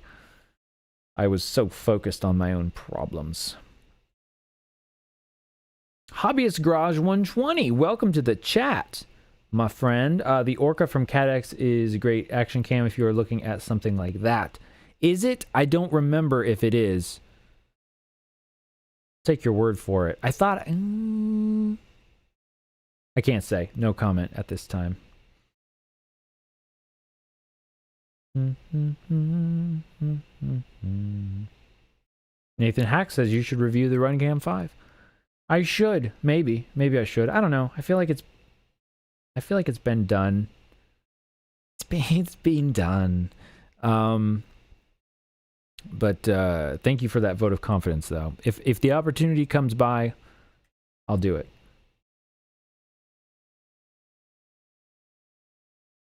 Breakleg FPV says, I stopped filming my flights. I keep storing me GoPros in the woods. So I take it you're saying that you keep losing them in the woods? Yeah. Well, and so that's what I'm saying is, like, definitely DVR is great. And then also that could be another good reason to get an action camera that is not a Hero 9 or something like that, because it's like, you know, maybe you want good quality footage. Like here's the thing. If you get, like, let's say the RunCam 5, it's going to be freaking a million times better. Yes, exactly, a million times better than the DVR footage. For only $100, which I know is still kind of a lot, but in terms of like action cameras and stuff, it's not that much. So way better than the DVR footage. So if you compare, like, if the DVR footage is the baseline, and then you get like the $100 RunCam 5, then it's like, yeah, you've just increased your video quality exponentially. But it's, you know, if you want to increase it, if you want to make it like, I don't know, 50% better, then you'd have to pay like 4 times as much, 3 times as much. That's just kind of how those things work. What is that called? It's called like the law of, I think it's the law of diminishing returns, if I'm not mistaken. I think that's what they call it. Let's take, oh, this thing is so annoying. Final video player is so annoying. I should really be using that other one, but oh well. And again, all this is with the budget basher. With the let me get you a little bit better shot of this. Ooh, oh man, oh, I don't want to cut away right now. Well, I will. So, budget basher right here with the Faux Pro. Actually, at this time, I'm not sure if I had the Faux Pro on there or the dummy GoPro, but it's the Budget Basher 5-inch FPV quadcopter that I built myself and have been flying for like a very long time. That's another big thing, actually. So let's talk about that as well. Oh, dang it. I got to get back to this chat. I mean, not dang it, but you know what I mean. I'm saying, dang it, Adam, you forgot about the chat again. But anyway, basically the point is, if you don't buy new gear all the time, like you see reviewers do, where like they're always reviewing gear and they have, you know, they're constantly going through new gear, then if you don't do that, then you're going to get really good with the gear that you have. So don't be afraid of keeping the same gear and getting good with it. And I would say get good with it to the point where the gear is limiting you. It's not bad to buy gear so that you grow into it, but don't buy gear. I would say don't necessarily, like if you have something that, if you have gear already, radios, goggles, quad, whatever, that you still like don't really, can't use to its fullest capability, then you probably don't need to upgrade. Is what I'm saying. And I'm not saying that because like you shouldn't upgrade, but I'm saying like don't feel bad if you can't upgrade or whatever. For sure. Because I know how that feels. You know, when you're like, oh man, the cool kids going around with these like tiny little goggle things, and you know, what am I doing? Got this big old box on my face.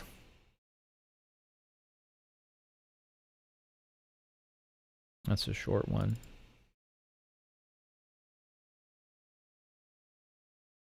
Who else loves glommets? I love me some glommets. I'm glad we're going through this footage, because like I take a lot of DVR footage, but sometimes I wonder like, am I ever gonna watch this again? And apparently I am. We're watching it right now. Speaking of we, let me go back to the chat. My apologies for not paying attention to you. Okay. Nathan says, I use the Emax Transport box goggles, no DVR, but they work. Oh, okay. Well, you could, if you get handy with the electronics and stuff, you can actually install a DVR pretty easily into most goggles. That's what I did for the Eachine Goggles 2 goggles.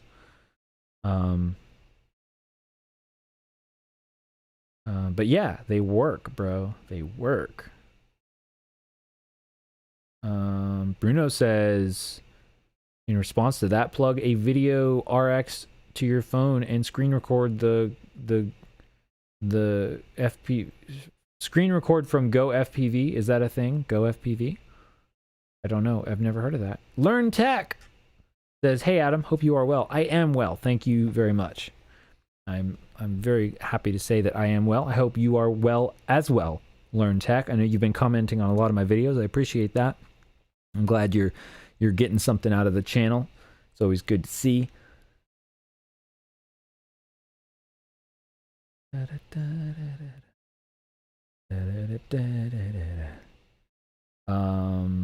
Let's see. Bruno says Bardwell stick overlays look smoother. Well, yeah, because he has like a professional person do them and stuff. But no, you're right. Yeah, that's what I want. I mean, I would love to have those stick overlays that have the little swooshy vapor trails and all this stuff. I would really love that. But I mean, and I can do it. I can get it. I'm just trying to figure out like how, like what do I need to, I'm trying to balance basically my time editing the video and trying to make the video useful as opposed to actually making the video. Whoa, almost hit that tree right there. That happens sometimes.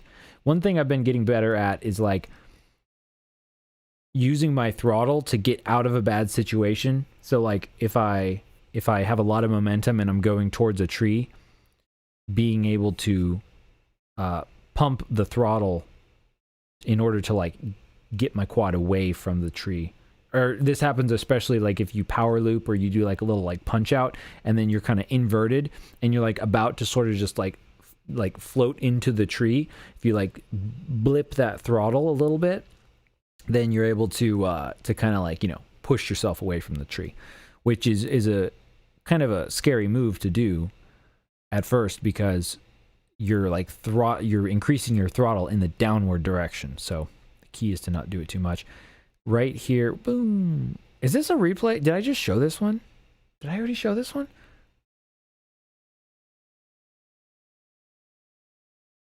I don't think so. I don't think I did. But anyway, okay, I guess I did dive through that gap for a few times is what I'm saying.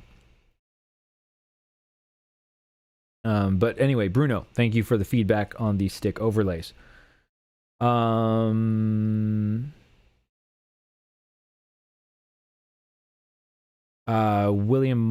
William says I like the overlays myself. It has helped me a lot. Do you mean the Beta Flight overlays, which are like pretty rough, or do you mean like the other overlays like from that you get from like taking the black box information and then putting some sort of graphic on it? Let me know. But yeah, stick overlays are more helpful. Here's a question for you. Ooh, this would make a good poll, maybe. Do you think that stick overlays are better than stick cams where you film like your hands on the transmitter? Let me know. What's going on here? Yeah, see now it's really dark now. Yeah, let me know about that. Stick overlays versus stick cams with the whole transmitter. I like those moves. I'm trying to get better at those types of moves where you, like, it's very... Well, that was okay, actually. It's very gravitational. You feel like... It's very floaty, but, like, you feel like you're moving with the gravity or something. I don't know. I also love the look-back moves as well. I don't have quite high enough rates to make that like super look backy, but at the same time I'm okay with that because I don't want my rates to be like stupid high. I do sort of promote lower rates, but that's just me. In fact, these are some of the highest rates that I've been flying with in a while, but I kind of like them. I kind of like them. Anyway, PM, welcome, PM. He says, what goggles are you using? I am using these babies right here. These Fat Shark Scout goggles, box goggles. And honestly, I'm not in love with them. They're very compact for box goggles, so that's nice. I like that. However, they are the reception is not super amazing, I've noticed. So I'm not sure if that's, I don't know if that's like due to the actual like module, the receiver module, or I'm not totally sure how all that works, to be honest with you. I did upgrade the antenna on here, the external antenna, to video aerial systems. What is it? I think it's an Ion. I want to say it's an Ion or an Ion 2. I can't remember. So it's supposed to be a way better omnidirectional antenna. But I don't know, it still is not, it's not super great. Although, to be honest with you, I probably don't have the best antenna setup for my quad either. So I should really improve that as well before I judge the goggles too harshly. I did have this weird thing that went on with the goggles for a while where let's see, they would like get really choppy and they would glitch and freeze and stuff. I made a video about that as well. And they stopped doing that for the most part. So I think it could have had to do with the quad that I was using, with like the antenna that I was using with that particular quad. That could be one of the reasons. Or maybe it was some weird bug, like maybe it was some kind of SD card thing. Like maybe I don't know if I cleared the SD card or maybe the antenna. I'm not really sure, to be honest with you, what exactly made it better, but it did get a little bit better.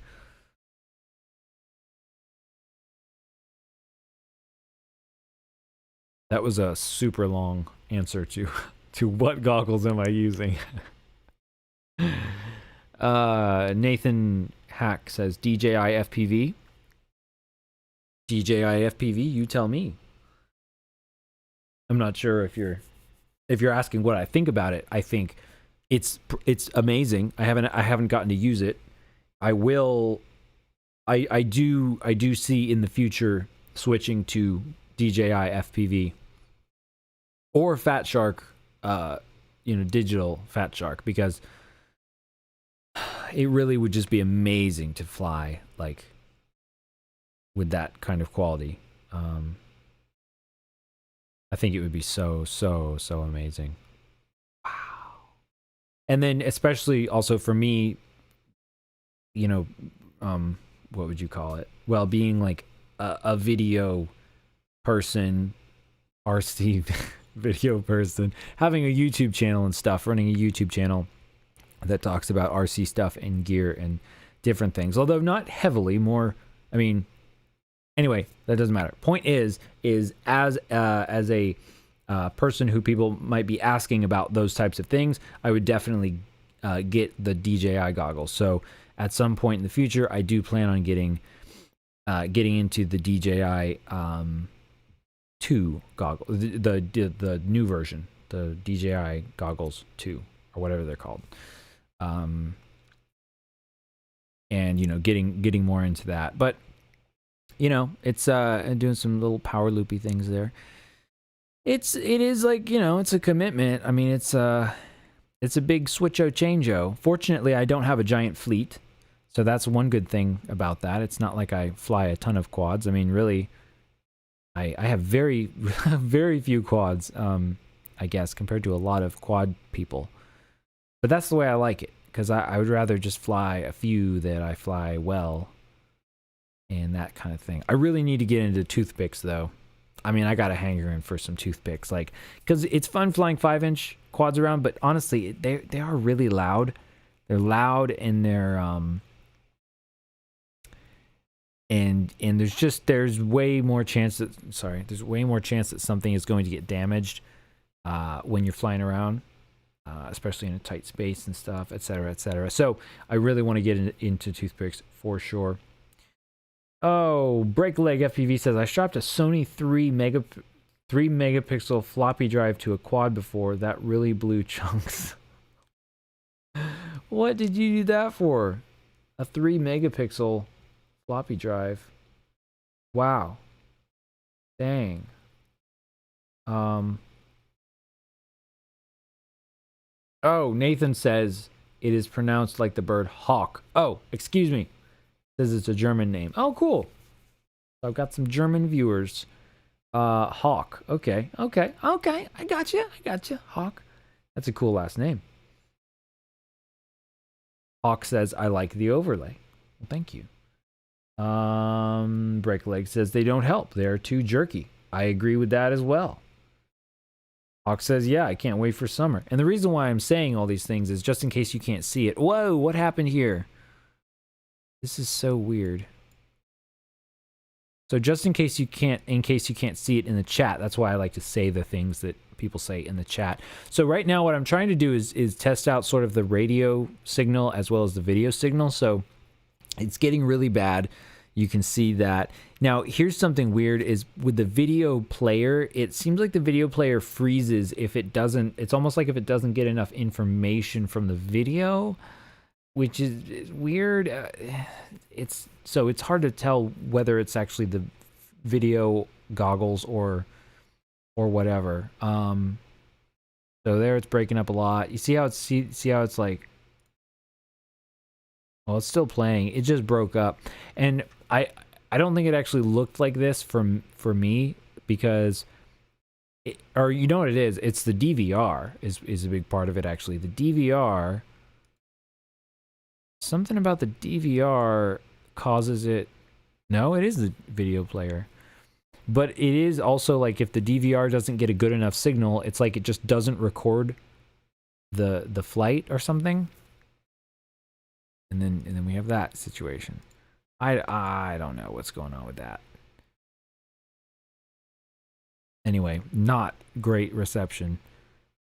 Now, granted, there's like a house and Wi-Fi signals coming from all the other houses and everything, so, you know, fair enough. But that looks pretty. I would have liked to have had a GoPro on there for that. That would have been cool. Of course, the tricky thing is with the GoPro, if you really want it to look good, you gotta do the manual settings and stuff, and so it's hard to tell the settings for like a flight above the trees when it's sunny, as opposed to like when you're on the ground. Otherwise, you gotta set it to auto, and then you're not sure if you're really, it won't really look, it won't look like amazing. Like, I mean, it might look amazing, but it might not, it won't look, well, it won't look how I would want it to look, I guess, honestly.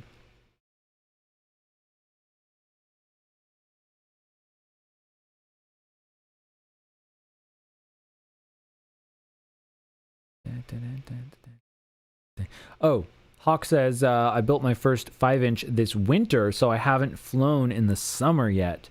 Oh, yeah, that's cool. Oh, you're going to love it. You're going to love it, probably. Way easier to fly. I mean, way easier to dodge trees and branches and stuff, because they all have leaves on them. It's great. Whoa, and there I was like, I'm going to dive right here. And then I'm like, no, wait, I'm actually going to die right here. That's what happened there. So then I'm like, we'll just fly above the treetops. You know, it's funny because not long ago, I was terrified to fly above the treetops. Ooh, that was actually kind of close. Yeah, I was pretty scared to do that because I was just not, well, I wasn't super confident in my own abilities, and then I also wasn't super confident like in my gear as well. And so, you know, if your quad does a weird thing, or if you lose signal or something when you are like right above the trees like that, and if your quad gets stuck up there, well, oh yeah, I don't know, you're out of luck until you have like a big storm come and blow it down or something. Unless you send up another quad, and then that quad gets stuck up there. So, which is quite possible. Hey, have you guys ever used your quad to put a rope over a branch, or like a string over a branch, and then use that to bring a rope over the branch, and then tie the rope to the tree, and then cut the tree down and use the rope to pull the tree down?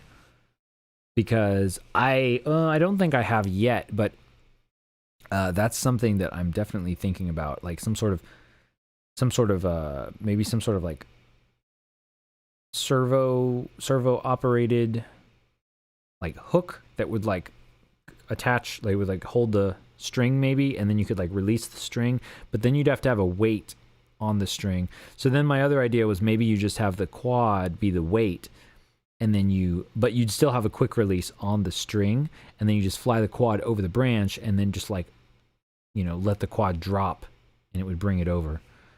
Just a little random idea that I had in my brain.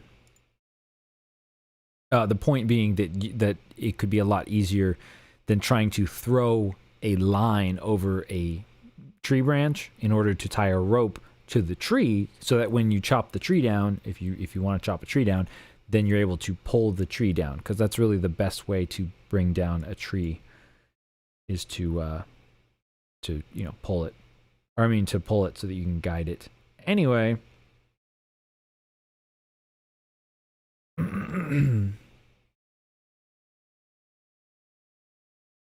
Hawk uses fingerless mittens. Yeah, those are grommets. Yeah, fingerless mittens. That's what grommets are. I love grommets. They're great. They're like gloves and mittens, so they're grommets. They're pretty great. Except I wish these grommets had an exposed thumb, because that would really help for the sticks and all that. But they don't. So Hawk asks, what up tilt are you using? I'm using about I'm estimating like 15 to 20 degrees.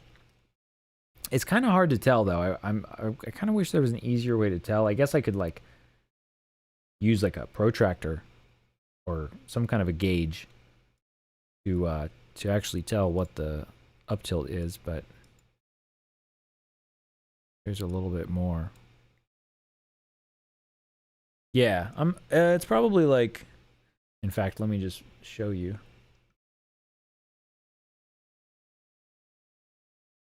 So that's how much up tilt I have. Got it kind of from the side. So it's not, yeah, it's definitely not like a lot.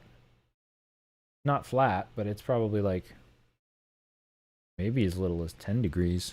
I don't know.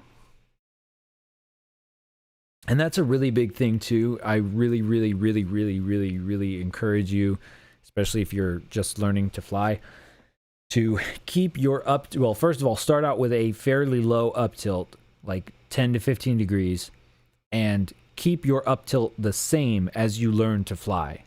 Don't change your up tilt, because when you change your up tilt, ooh, that's fun. Everything will change. Because the more up tilt you have, the more you need to pitch your quad forward to, well, let me put it like this.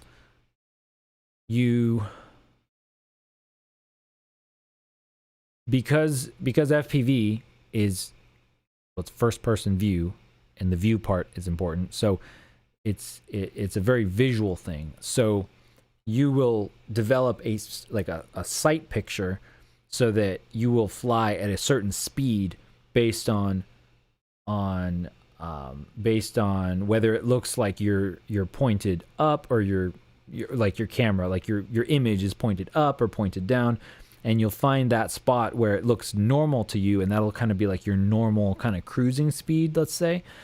And if you increase the camera tilt, you'll have to tilt the quad really farther forward in order to have that same sight picture for like a cruising speed or any other sight picture.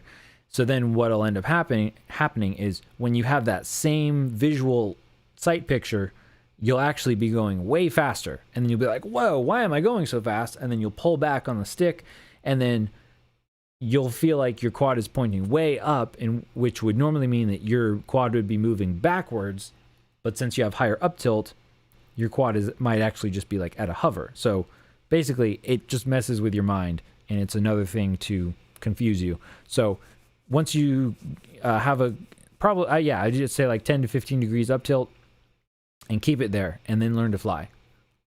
And then once you're more comfortable with that, and you have like the basics down, or maybe you've gotten very proficient at the basics, then increase the up tilt to go faster, because that's the other thing, is basically the more up tilt you have, the faster you'll go.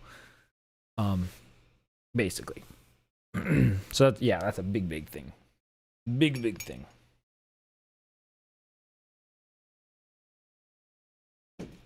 I guess you could say by the time you get to where you are ready to do tricks like power loops and things like that, then you can increase your up tilt, because you'll need to. It'll be helpful to have higher up tilt. You have to do that to do those tricks better. I can't talk anymore.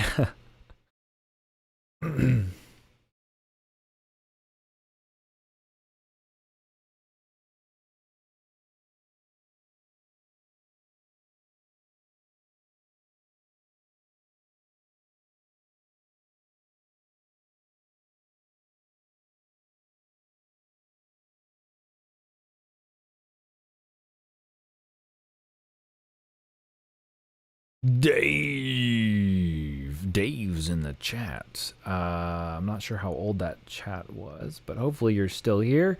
Dave says, have you thought about going with multi-protocol radio? I'm debating it. The like Jumper or Radio Master. I'm debating it. Well, like I was saying, I said earlier, I'm just now trying out the Radio Master TX12. Radio Master TX12 here, and so far I do really like it. It's not gigantic like the TX16S or whatever, and that type of thing. So it's definitely like a mini radio, and I kind of like smaller radios, more portable and stuff. So I like it. It does not have FlySky though, unfortunately. And I have a lot of FlySky stuff because I'm kind of like the FlySky guy. And so I have, you know, quite a few FlySky receivers and everything. So if it did FlySky, that would be great. But I mean, I guess, you know, I could get a multi-protocol module on the back that has FlySky, but I feel like that's kind of, it's kind of like why buy a multi-protocol module? I mean, why did they even make this radio that doesn't have the full multi-protocol module in it? I don't understand. But anyway, so that would be an option, would be to get a module that works for what you want. Right now I have the Siyi long-range module in here, the FM30, that I'm testing out from them, so thank you, Siyi. So yeah, so in this case, it's like, that would be a pain to have to swap out this module and then plug in the other module just to fly the other quads. Not a huge pain, like it would be doable, and it would be, honestly, it would be better to do that and keep the same transmitter so that you can have the same exact muscle memory, because muscle memory is huge. But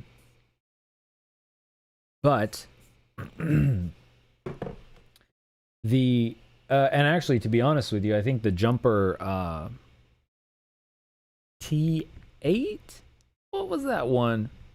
Or was the, I think it was a Jumper T12 actually, the Jumper T12, because I think Radio Master has TX things, and then Jumper has T things, and I think Radio Master came from Jumper, I think. Anyway, that really has nothing to do with your question.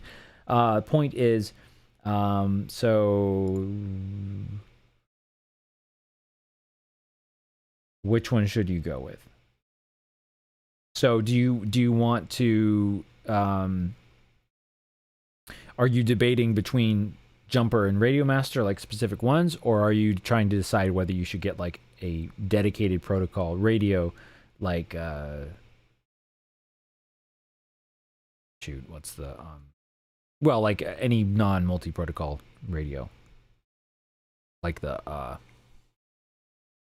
what's it called, the FreeSky, well, like a FreeSky Tyrannus, or the X-lite, or something of that nature. Oh, you have a FlySky i6S. Oh, okay, gotcha. So you're thinking about upgrading. Yeah. Let's see. Yeah. So Jumper T12 Pro is the same platform as the TX12 with the full, right? So that's kind of the thing. That's the bummer, because like I like the TX12 quite a bit, and it is different from the Jumper T12, which I don't think they make anymore. But it's a bummer that they don't make it anymore, which makes me think maybe they're going to come out with a new version of it or something. Although maybe that's why they came out with the T-lite. That could be it, because this would, if the TX12 had the FlySky multi-protocol module, then I would have nothing to complain about, pretty much. Anyway, so if you have an i6S, yeah, I could see why you'd want to upgrade from that.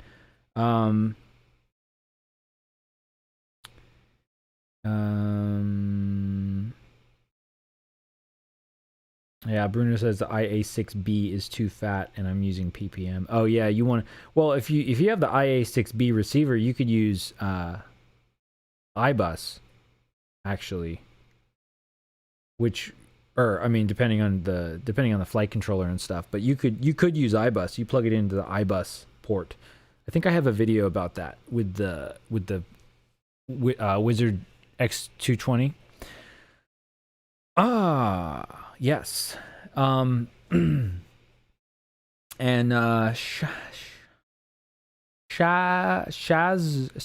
gonna butcher your name. I'm sorry.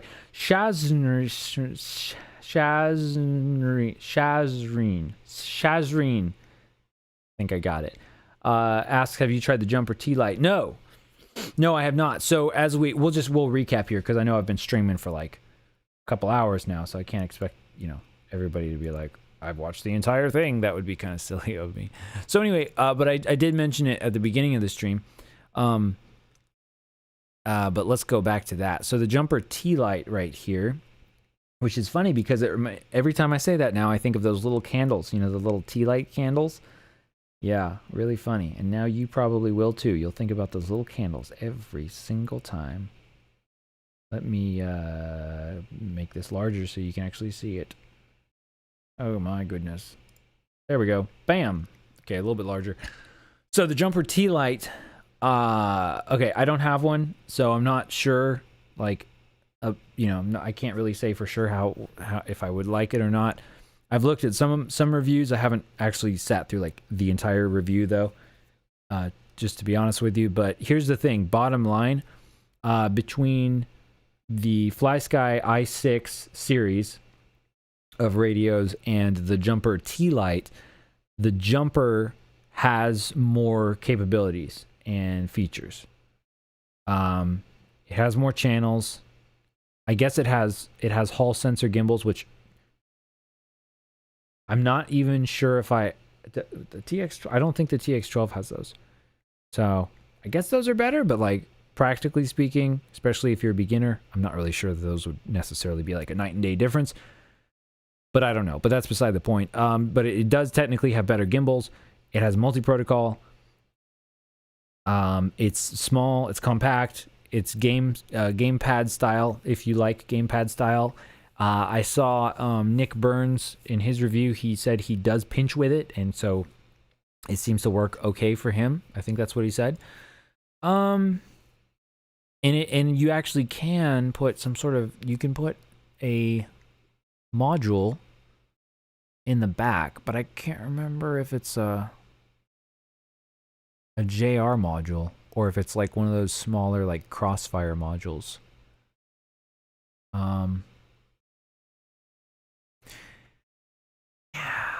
Basically here's what I'm saying is like I think it could be a huge winner for a lot of people. I think one downside, and again, I'd have to like actually try this to know for sure, but it seems to me that like that tiny little screen with those little tiny buttons would make it pretty hard if you wanted to set up like a fixed wing, trying to dial in like servos and switch things around, or if you wanted to do, I guess, like telemetry stuff. To be honest, I have zero experience with telemetry stuff. I'll just tell you right now. Especially like in terms of like iNav and like things like that. So that would probably be a downside. Otherwise though, I think it has I don't know if it has momentary switches. Does it have momentary switches? It looks like it's got it's got a speaker, it has trim switches. No. Unless I'm missing something. I don't think it has momentary switches. Oh, okay. Yeah, and as we discussed earlier as well, and there's a bunch of reviews you guys can watch. The one that I would recommend getting is the module with the one that has the chip that is the JP 4-in-1. as opposed to the CC 2500. Because the JP4-in-1, like, look, you can get all those. You can get FlySky, Hubsan, FreeSky, Futaba, Hitech, Radiolink, SE Sky. What the heck is that? Corona. I don't know. Corona. DSM, DSMX, Devo, W-Fly, SEMA. And then, like, this other chip, they're like, yeah, you get, like, you know, 5 of them. FreeSky, Futaba, Hitech, Radiolink, eSky, and Core. I guess Corona. I don't know. Yeah, so like, why would you want that? I don't know. It has OpenTX also. I think I forgot to say that. OpenTX, USB-C charging. So yeah, feature-wise, it blows the FlySky i6 line out of the water. It's got 18650 power supply, or 18650 battery not included.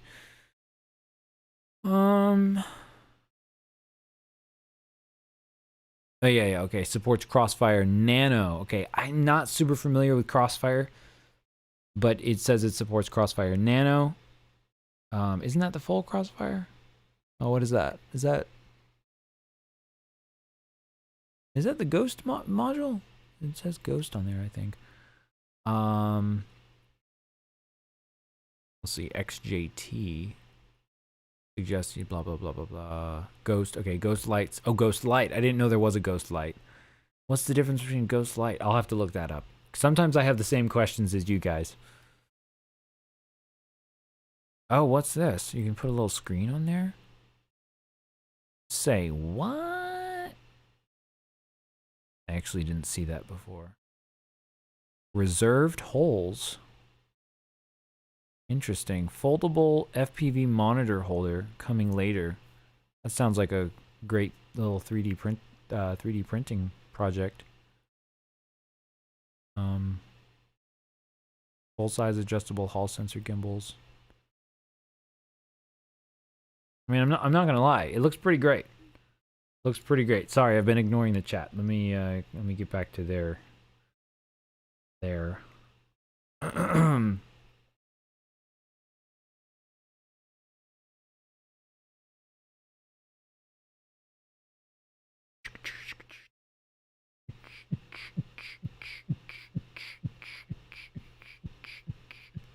That's my background music. I have to make my own background music.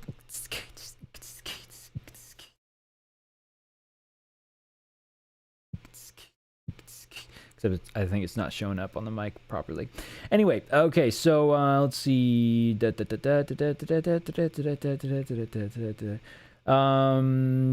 there's a jumper T12. I know I'm behind. Guys. Let me catch up. Says there's a jumper T12 Pro. Oh, jumper T12 Pro. Okay, yeah. Currently with a full multi-protocol module, hall sensor gimbals. How did I not know that? We're gonna look that up right freaking now. Do new.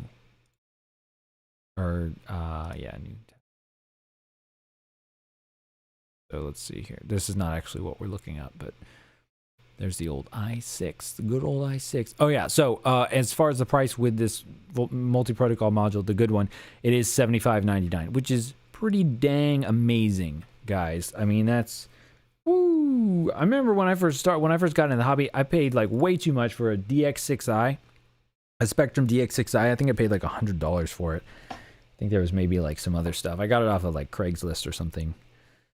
I had no idea what I was doing at the time. It's hilarious. Okay. Oh, I don't know if they'll have it on here, but Radio Master. Oh, I guess they should because they sent one to me. Duh. Oh, Adam, you kid. Okay. TX12. Okay, so I see the TX12 on here.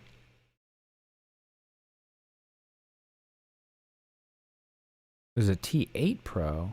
Is that new? Is this new or is this old?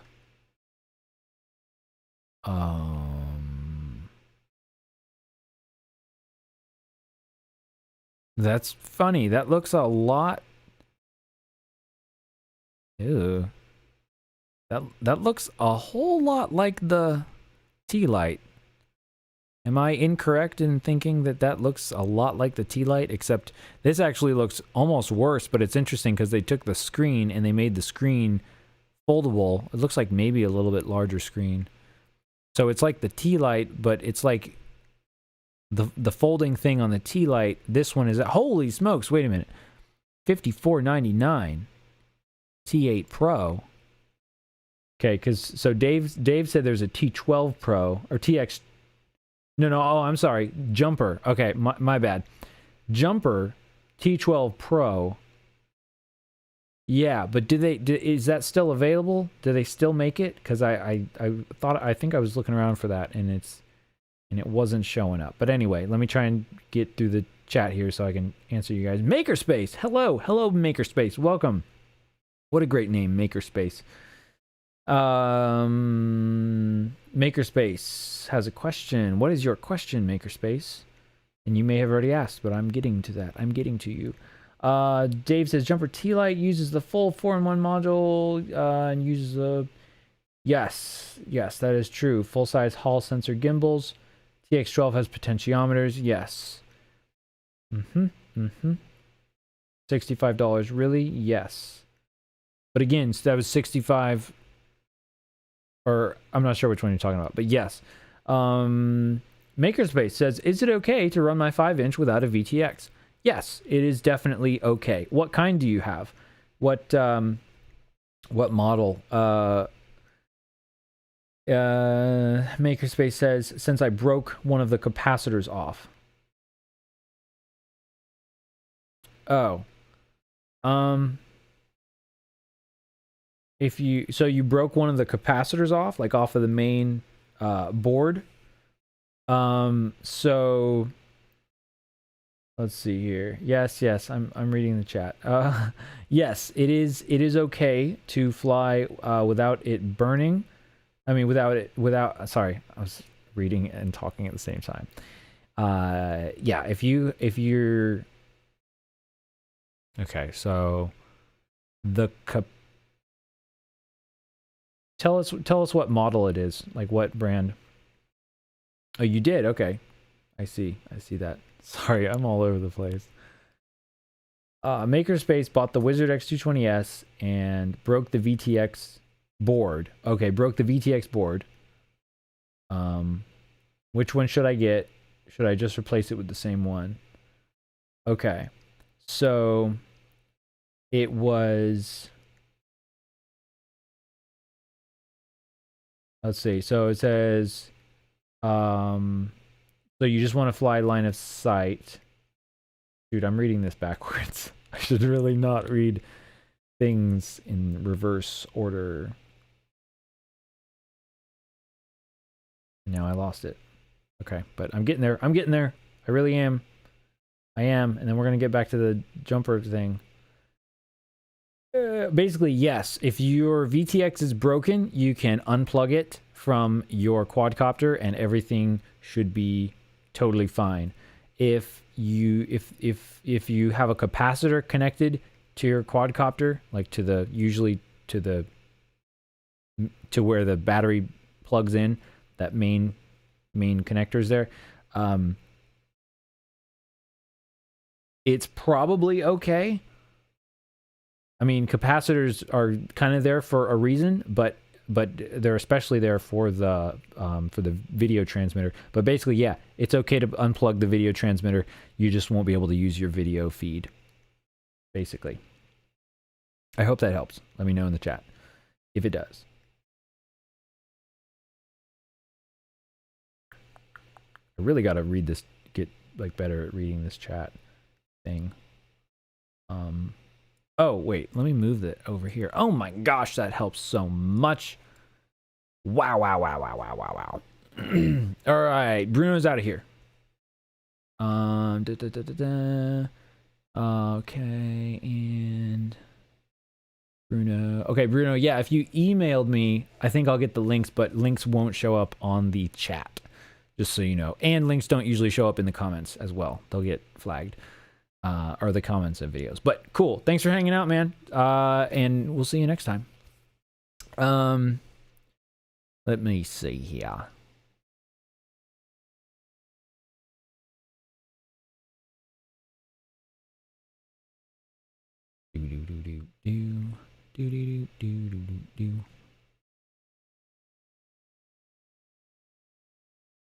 All right, cool. I think you guys already answered that question for me in the chat, which is super cool when everybody works together to solve a problem.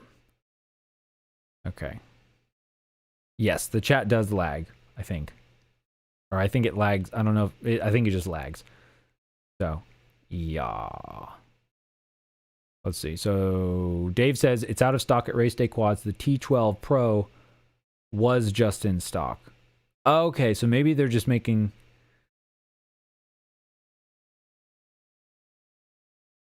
There are just too many transmitters. There's too many transmitters and there's too many numbers and letters. All these companies, they need to get together and they just need to make one perfect transmitter and it'll be called the transmitter and it won't be confusing at all. Lord FPV, welcome to the chat. So glad to have you with us. Nathan Hawk says, do you recommend a VTX? Are you talking to me, Hawk? I can't tell anymore. I think you are. Do I recommend a VTX? Actually, see, here's the thing, guys. I learned something about myself, which is I'm actually not like a product reviewer. I mean, I do review products from time to time, but I am not one of those guys that's like, oh yeah, I know like 10 top products for every single product, and I can tell you all the differences between them. So I feel rather inadequate in that way. But do I recommend a VTX? Yes, and I will show you. I will show you on here as well, actually. So anyway, yeah. So the Radiomaster T8 and the T8 Pro. This is interesting. What? So does one of them not come with a screen? Because if one of them doesn't come with a screen, then I hate that. But I'm guessing the difference between the T8 Pro, it looks like the T8 Pro protocol options. What does this use? Okay, so the T8 Pro uses the CC2500. Oh, they both use the CC2500. Lame. That's lame, man. If that doesn't support, like, because if you're gonna do multi-protocol, just do full multi-protocol, man. Really, please. This is 2021 now. I think we can get some multi-protocol going on. Okay, you know what I mean? All right. Eachine. Is it the 805? 805 VTX. So, Makerspace. See, Makerspace. So, Makerspace, if you also are wondering about a new VTX, then this may interest you as well. Oh, is this what the Wizard X220S uses? Oh, the X220S. Wait, did you say you have an X220 or X220? You said X220S. You did. This guy right here. I like it. And here's why I recommend this one. Because this is the one that I've been using for several years. Now, here's the thing. You know, as somebody who doesn't like make it my mission to review like 10 different VTXs and then, you know, figure out, like, do a shootout to see which one's the best, I can't really tell you like this one is definitely the best. But what I can tell you is it's really cheap. I mean, it's relatively cheap. It's $15. It is variable. They say up to 800 milliwatts. Of course, use responsibly. And all the way down to 25 milliwatts. It has I believe it has a LED. Does it have an LED display? No, it doesn't. Why do they say that? Doesn't it has lights? But that doesn't matter because who looks at their VTX these days anymore? And especially, well, and unless you fly with a lot of people, you won't even need to change it very often. So yeah, this is what I would recommend, and this is what's in the Budget Basher, and so that's why I recommend it, because I've used this thing for a long time, and I don't know if it's like the best, but I know that it's worked very well for 2 years, I think 2 or 3 years that I've been using it. So definitely that one right there. I wonder if, can I put a link in the chat? I wonder if I can put a link in the chat. Can I get a link? Can I grab a link here? Where's a link? Where are the links? Can I get this? Let me try that. Copy. And I don't know if I can put a link in the chat or not. Bam. Oh, I think I can. I think so. So anyway, there's a link for you guys about that. And let's see here. Makerspace. See, I haven't forgotten about this thing either, though. Where did that one go? With the... Oh, we'll check on that in just a minute. So let's see what this guy's got for the... This is actually another... I am planning very soon on making more info about the Wizard X220S. So anybody who has a Wizard X220S and you're wondering about how to like set it up or do stuff with it, I'm working on that. I think I have some footage and stuff and information that could be helpful. So I just have to actually like, I have to actually, you know, make the thing and do that.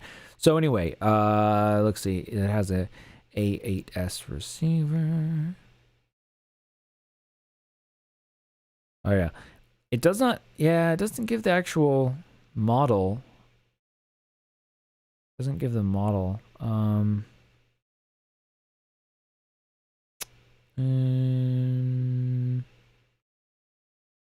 not sure where the manual, oh, there's a manual. Is that bringing up the manual? Okay, there we go. So anyway, what I'm doing is I'm looking this up. I'm trying to look up and see what kind of VTX this actually has. So just in case anybody's watching this and they're like, man, I don't something happened with my, you know, quadcopter. I'm trying to get a replacement. This might be some way that you can figure out what kind of part you have. So like, for example, it has an Omnibus F4 V3 flight controller.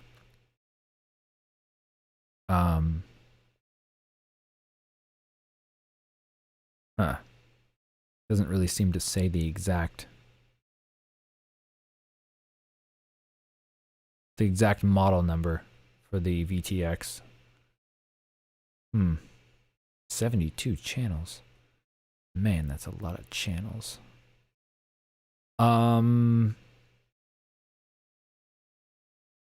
Oh yeah, also this is, they call this the iRange X. I don't know why they branded it like this way in particular, but this is the iRange X i6X, I guess, but this is going to be the same as the FlySky i6X. I don't like know that for sure because I haven't like bought one that's branded as iRange X, but it looks exactly the same. And it's I would be very surprised if it was any different because they used to sell them with the FlySky i6X, so I don't know why they changed that. Kind of strange. Anyway, did I answer everybody's question? Let me know. Let me know. Pardon me. Let me know if I answered your question or if I did not, because I tend to go off on a tangent sometimes. Makerspace. Yes, we're talking about you, or I'm talking about you. Makerspace. Welcome to the hobby. That's okay if you feel overwhelmed or have a lot of questions. Questions are good. I like questions. I thrive on questions. And that's the best way to learn stuff. Is by asking questions. And yeah, questions are good. Questions are good. So, yeah, basically what I was saying is one way to check to see if you have just to try and find a replacement part is to look in the manual of the quadcopter. Yeah, I'm not going to try and find the exact part, but but you could track down an exact replacement if you want. But also, in case you missed it, I left a link in the chat to the VTX that I like, that you might use as a replacement for the X220S. Oh wait, although hang on.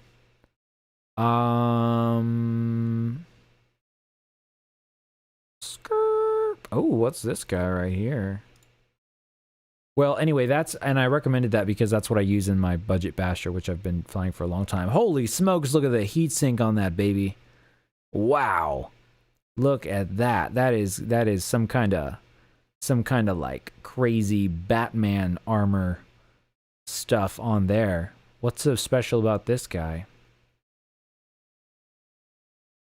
Oh, when they say LED display, they just mean like it has LEDs that light up. They don't mean like it's an actual like display. I see now.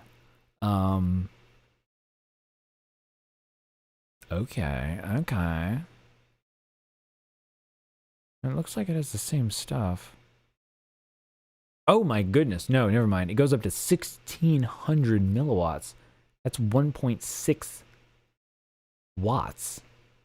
I think, if my numbers are correct. That's a lot. That's a lot of watts. Anyway, one thing I was going to mention though before we go on to another subject, or actually before we stop here probably, because I should probably stop soon before I completely can't talk. One important thing about this VTX is it does not come with an antenna. So if you have an antenna, you just want to make sure that your antenna is either an RP SMA antenna or an SMA antenna. And I feel like I always forget which one's which. And I can't remember right now, to be honest with you, which one's which. But you want to make sure one of them is where the female side has the little prong that sticks out, and then one of them is oh gosh, I can't remember how to explain that, to be honest with you. I just remember it's a thing, and to be aware of that. Yeah, that's as good as I can do for now, because my brain is a little bit tired. Anyway, I hope that helps you a little bit, at least. Lord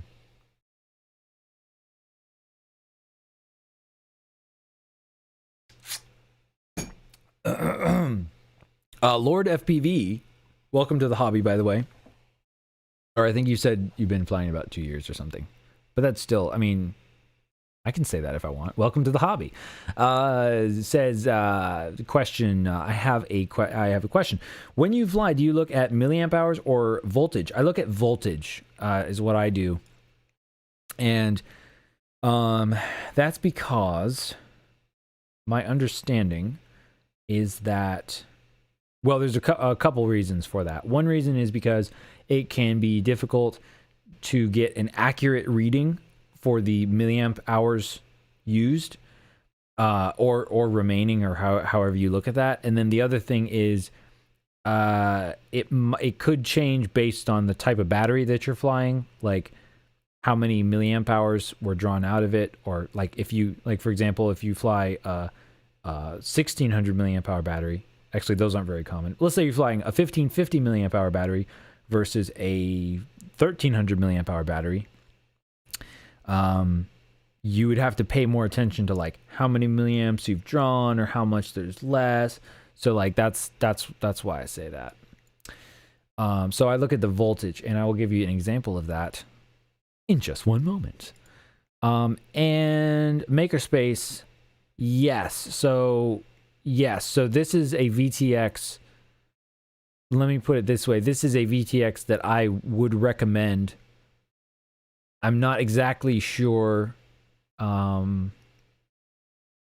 This is not plug and play. So I can't remember exactly how the VTX is connected on the Wizard X220S. So if you are not okay with soldering wires, then you would want a different VTX, like some sort of VTX that has a plug. If it's plug, I can't remember if it's soldered or not. So you might have to solder, but that could be okay. Learning to solder is a good thing, and it's really not that hard. It seems a lot harder and stuff than it is. And you seem like a pretty capable person, so I think you could probably learn how to solder that. But yeah. So anyway, as a general VTX that I've used that has performed well for me, yes, the Eachine TX805. Oh, you are really good at soldering. Well, I was right. Huh. How do you like that? Okay, so so where did my DVR go? Where's my DVR? Oh lordy, what did I do with that? Well, let's look at. Hang on. There it is. There's one of them. Which one is that? Let me find something here. I was going to give you an example. 238F 238.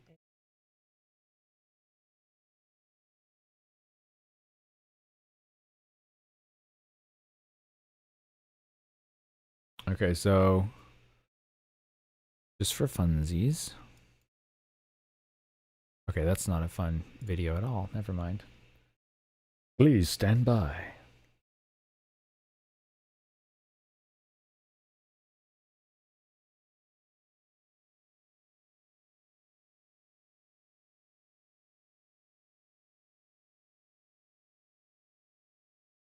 Okay, this one is not a super, ripping balls kind of DVR footage right here, but it does show the OSD, which stands for on-screen display, and there we go. All right, let me get that out of the way. Let me bring that back down there, and then we'll put that there. Okay, and so this is actually a sunny day. I don't remember when this was. It was a while ago. So I think I was just testing something out. So it's not super amazing. But the point here is at the middle of the screen there, you can see the voltage, which is it's kind of bouncing around 4 volts. And the way I have it set up right now, which seems to work pretty well, is I have it set to the average cell voltage. So I get the average voltage of each. Well, I get the average of all the cells is what it actually is. So it's pretty close to the individual cell voltage. And the reason why I like that is because I feel like it's easier to tell how drained the battery is, because it's kind of easier to remember, like, okay, around 3.7 volts, I want to bring it in, or maybe 3.6 volts or something like that. As opposed to if I had the full battery voltage, it would be like, okay, the battery is like, what would that be? Like 14.8 is like 14.7, maybe, like, I'll need to check that, but 14.7 or something, 15 volts or something, you're getting low. So to me, it's just easier to have like a smaller number to remember. And plus, if you don't always fly 4-cell batteries, like I'm just now getting into 6-cell batteries, which actually I haven't actually flown yet because they've been like sitting around, because it's something I need to do, because I need to so many things. But I'm glad I get to do them. But anyway, so my point there is, if I had a 6-cell battery, then it would be a higher voltage, and I'd have to remember that specific voltage to stop at for that battery. Whereas this way, I get the average of all of the cells in the pack, and hopefully all the cells are pretty similar in voltage. So this way, it's basically pretty much the same number that I would need to stop at, whether I'm using a 2-cell battery or a 6-cell battery, kind of. So that's my super long answer for that question.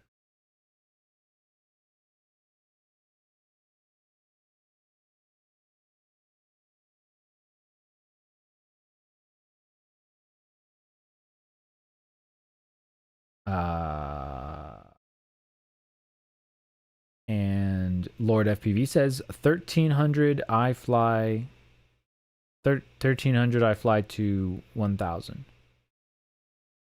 I'm not sure what that means. Oh, there we go. I'm flying again. Okay. Cool.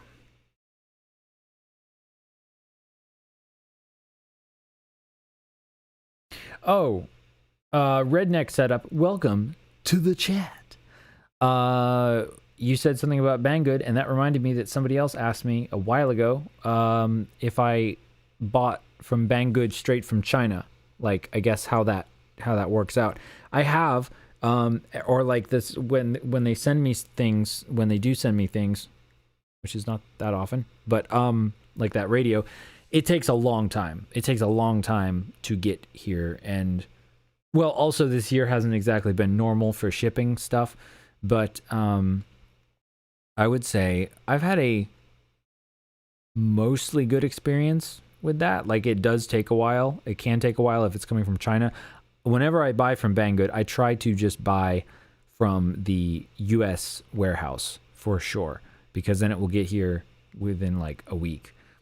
As opposed to if it comes from China, it's like a month or something, or 3 weeks. But again, the shipping right now may be different. Ooh, look at that, over that branch. Shabam. See, this was actually back when there were sort of leaves on the trees, so it was kind of nice. But you can see how contrasty it is. Like, it's like there's so much contrast in the shadows and everything that it can be difficult when you're flying to go from the light to the dark, to the dark to the light, to the dark, etc. Makerspace is an engineer. Well, that could come in handy for sure. And Redneck Setup says Banggood loves giving returns. I'm not sure about that. I'm not sure if that's sarcasm. I think if it's sarcasm, that's true, because they don't. Like, if so, I'm not actually. I don't actually. I've never. Excuse me. I've never actually tried to return anything to Banggood, especially if I bought it straight from China. But I pretty much just assumed that I'm not going to be able to return it, and I will have zero customer service. That's pretty much, like, that's the assumption that I have going in. Ooh, see, that's a move that I'm trying to get better at. Like, I love those kind of moves where, like, you think you're going to hit the thing, but then, like, you just go, like, around the thing. It's so great. Makerspace says, do you have Discord so I can send you some pics of my quad? Because I have some cues. I do not right now, but I'm thinking about it. If you guys would like a Discord server thing. Honestly, I'm not super up on the Discord lingo, to be honest with you. I was getting into it a while ago, though, but I ended up not doing that. But I'm thinking about bringing it back, because I think it could be really cool to have like a kind of a spot for all the people that enjoy this channel, and have that same kind of mindset. And so I'm thinking about doing that. So let me know if you're interested in me setting up a Discord server for us to hang out, and we can do like, we can share like FPV videos and photos and stuff of our quads and things, and not just quads, but RC stuff. And we could like talk about like things that we've been practicing, and we could have like challenges and stuff. We could be like, oh, there's this thing that I'm doing, like try and do this, something like that. It could be lots of fun. So short answer is no, not right now, but I may. If you have troubleshooting questions, the best let's see. What I'm trying to be honest, I'm trying to streamline all of that. I'm trying to work all of that out because I get a lot of those questions. The best way to get my attention, to get the fastest response, would actually to become a Ko-fi supporter and then contact me over message me on Ko-fi. So that's ko-fi.com/RCwithAdam. I am trying to sort of push that. I'm not trying to be pushy, but I'm trying to make people aware of that, aware of Ko-fi. It's like Patreon but better. And so they just started a messaging thing, which seems really cool, because then that way I could have people, like I could keep track of things better, and it would be more fluid than emailing. So, and I'm pretty sure you can upload videos and photos to that as well. So if you did that, that would be a really big help, because I want to help everybody. Like, I'd love to be able to help everybody that needs help with their quad stuff. It's just I have to make the balance between like making it honestly like just worthwhile, like for making it so that I can like economically feasibly do it, and get your guys' support, and then also still be able to help you guys individually, like on a specific basis. So that's I'm trying to work that out. So basically, if you can, go over to ko-fi.com/rcwithadam, ko-fi.com/rcwithadam, and then support me over there, and then message me, and then that would be the fastest way for me to be able to like help you. And let me see if you have other questions. In fact, oh wait, I'm gonna do a super cool thing. Wait, no, I'm gonna do this first. I'm gonna. Oh shoot, I lost it. What's this one? Does anything interesting happen here?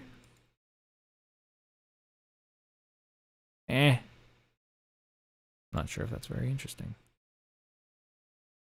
Kind of interesting. Oh, that's kind of ugh. How amateurish.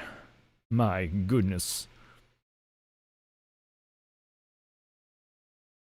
Oh, I forgot this is up here. Huh, silly me.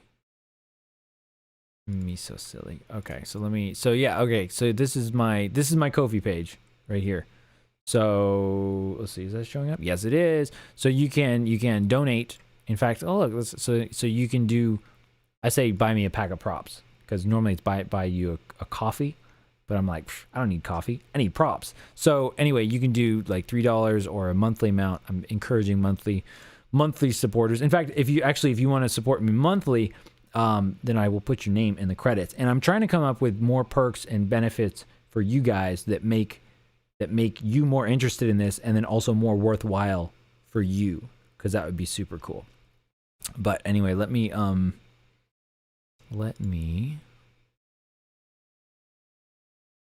do I, what is this? Wait, let me refresh this. Okay, let's try that. Copy. Go back to there. Let me go over here. There. Shazam! Let me see if that worked. I think I just put a link in the... Oh, I don't know if that link actually worked, because it read the RCwithAdam thing as my name. Anyway, sorry. Okay, another super long-winded thing. This is why it takes me so long to make videos, because the more I talk, the more I have to edit, you know?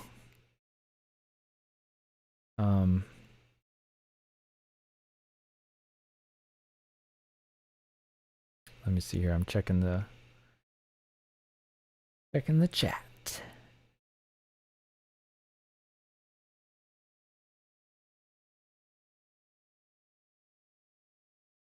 Lord FPV says, I always calibrate flight controller current. Well, good for you. How do you do that?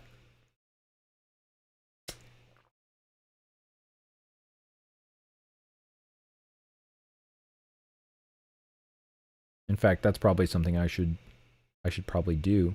I should probably know how to do that, but I don't, because I just like never really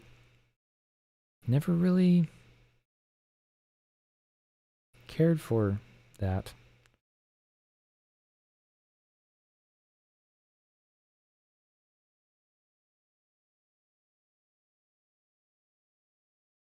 Ah, Makerspace just got a mini whoop to learn FPV on. That's perfect. That's great. Mini whoops, or tiny whoops. I don't think I've ever heard somebody call them mini whoop. Actually, why don't we call them mini whoops? Oh my gosh! Oh, I'm getting stuck in the branches. Oh, whoa, that was a close one. That was a closey, mates. Wow. Oh boy, don't you just love that when you're flying around and then you don't even realize it, but then like your like chest and like all your muscles are like all tight and you're like oh yeah, that's right. I need to, breathe so that I don't, die while I'm flying here. Love it. Love it. Love it. And you're all like and then it's so relaxing. Such a good time. Let's see here. Oh, this should be a good one. This one's quite snappy. Pretty high rates on this one, for me anyway. Pretty high rates on this one, and this is my. I don't know if I've really talked about this yet. I need to. Anyway, this is another project that I'm working on, which is a sort of, I call it it's like an inverted quadcopter. The idea is basically to lower the center of gravity of the battery to bring it more like in line with the rotor system. But this is just me flying around without the GoPro or anything. I'm just blasting around again, just as it's getting dark. And the reason why it's so good to fly when it's getting dark usually is because the light, like I said, is so even, but also these cameras pick up low light so well. I'm using a Runcam Phoenix 2, which works quite well. And at this point, it was like very dark. Like it was so dark that you probably would not think that it would be light enough to fly. But in the goggles, it's peachy.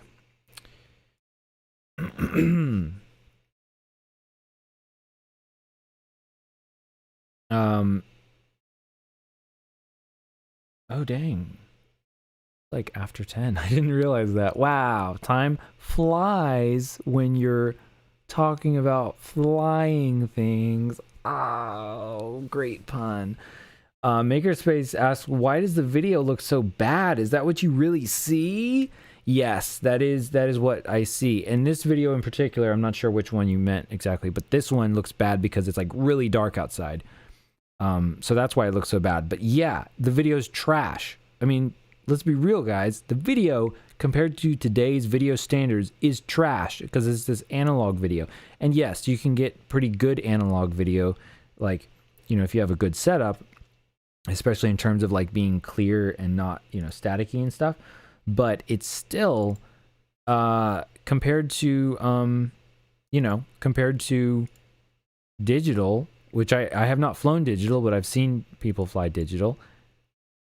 This is just trash. I mean, we're going to look back on this in like, I don't know, 10 years and be like, oh my gosh, can you even believe that we used to do this? Like, isn't that crazy? Like, we're going to be telling our grandkids, we'll be like, oh yeah, we used to fly these drones and, this is, and they'd be like, what did that look like? And we'd be like, this is what it looked like. And they'd be like, oh my gosh, Grandpa, how did you, like, that's ridiculous. It wasn't even 3-dimensional. And they're like, yeah, I know. Anyway, that's going to be a conversation that happens in the future. I guarantee. And just in case you're interested, this is a 5-inch with a Race Day Quad Source 1 frame. Source 1 is a open source TBS design. I believe it's TBS, but it's made by Race Day Quads, or at least it's sold by Race Day Quads. That's why I call it the RDQ S1 inverted.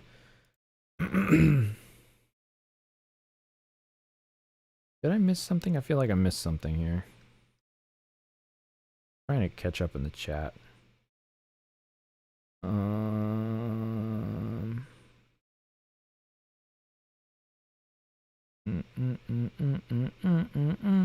Makerspace says, can I make a RC with Adam Discord? I do make servers all the time, and I know how to do it. I don't know, because I don't know you, like, at all. So, I'm not sure.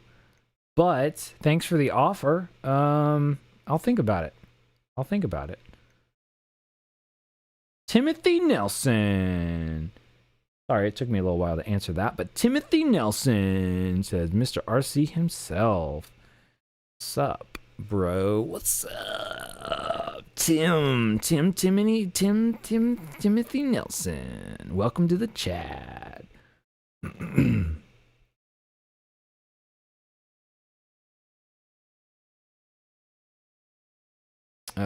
Makerspace says, so my old VTX only has 3 wires, and my new one I ordered to fix it.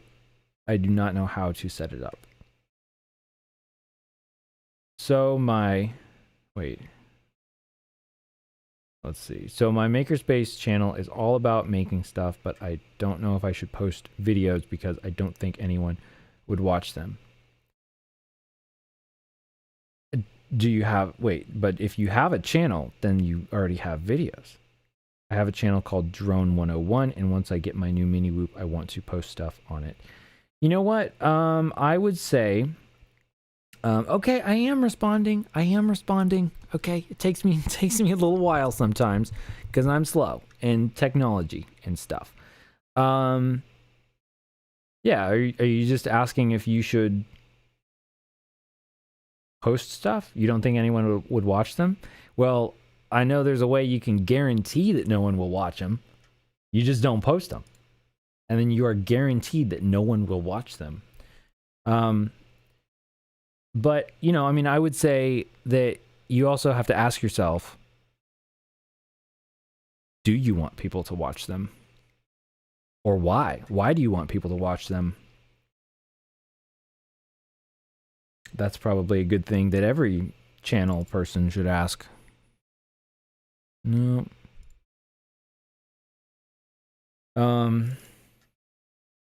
Just meaning that. Woo. See here.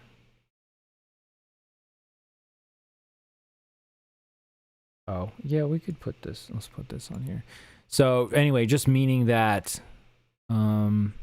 Here's me flying at an undisclosed place in the mountains in an undisclosed location. Yes, it was Area 51. And there was snow on the ground, which was really cool because I never gotten to like fly in the snow before. Anyway, but okay, yeah. Yeah, go ahead and post them, man. Post those videos. If you're worried about them being, oh, I love how I just crashed like immediately. If you're worried about them being terrible, just know that, I mean, pretty much everybody's videos, the first ones that they post are going to be terrible. Okay, I posted a lot of terrible videos. So if that's what you're afraid of, then don't worry about it. In fact, look at it like this.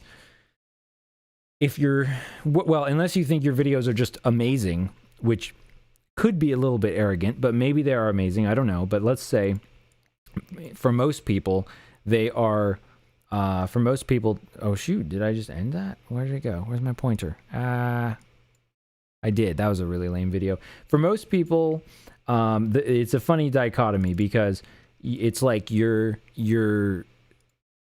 on the one hand, you might be afraid that no one will watch your videos, but then you're also thinking like, well, my videos are no good, or I don't know if my videos are good enough. And then so it's like, well, then I guess it's a good thing if no one watches them, you know? So I would post those videos and see what happens is what I'm trying to say.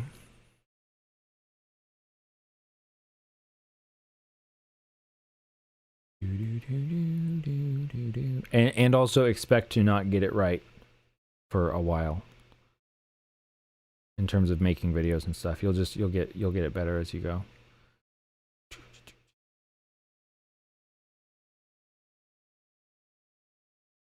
Makerspace asks, do you recommend sticking the antenna up or out the back? I recommend definitely out the back. go out the back for sure. I actually have it sticking out the front on my budget basher, which is my main basher. Let me switch cams, I'll show you.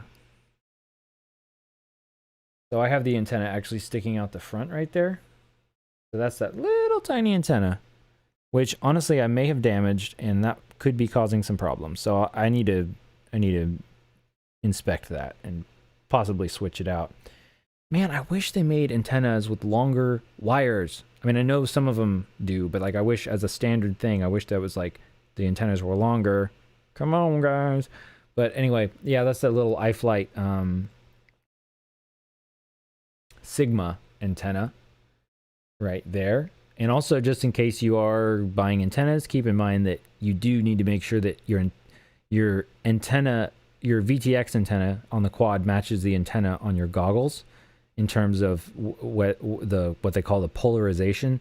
So if it's right hand circular polarized or left hand circular polarized, most of them are right hand circular polarized, and it will say RHCP, right hand circular polarized. Yeah, so that's where I have it on that one. It works pretty well unless I run smack straight into a tree, in which case it's not so good anymore. But and also I realized that I do have problems where, like, if I'm flying directly towards myself, it's not as good, and if I'm flying away from myself, it's worse. But that's actually why I put it on the front, so that my video feed would get way worse as I fly away from myself, and then get better when I turn back towards myself, as opposed to the other way around, which means that you could fly too far away, so that when you try to return back to yourself, you can't see anything. And,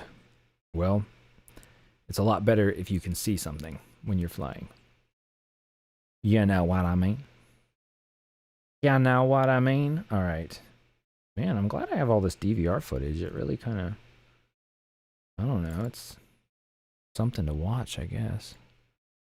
All right, let me get rid of that. Let's go back in time. Actually, maybe I could toss up, grab some footage from here that I need to post into a video at some point or something.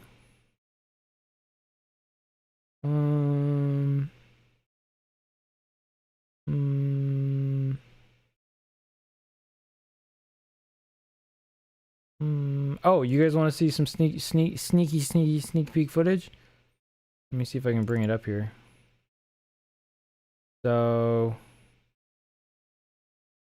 where did that go? Is that it? I don't know. Is that it right there? No, wait, hang on. Stand by.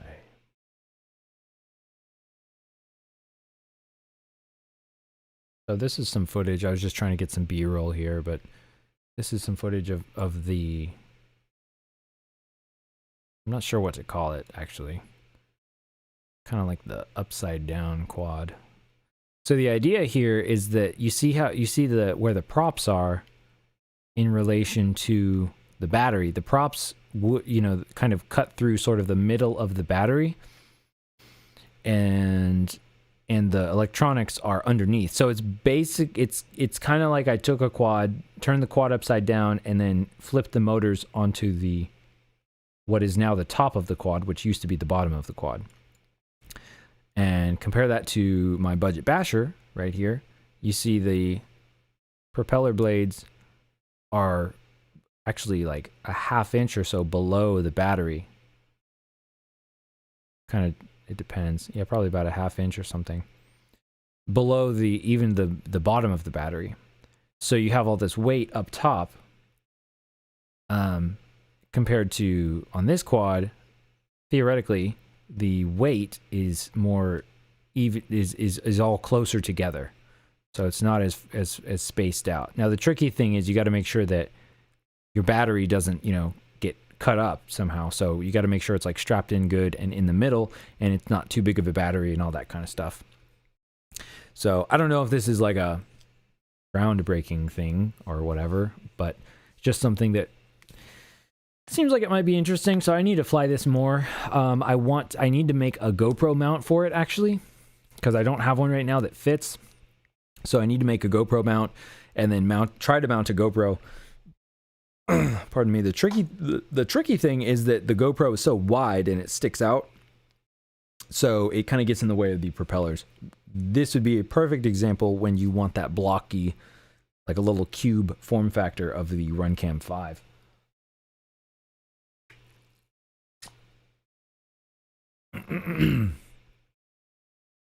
Yeah. And oh, aren't we lucky? I think I have some footage, some DVR footage, or some actual footage, some flight footage. Yeah. Yeah, I think I do.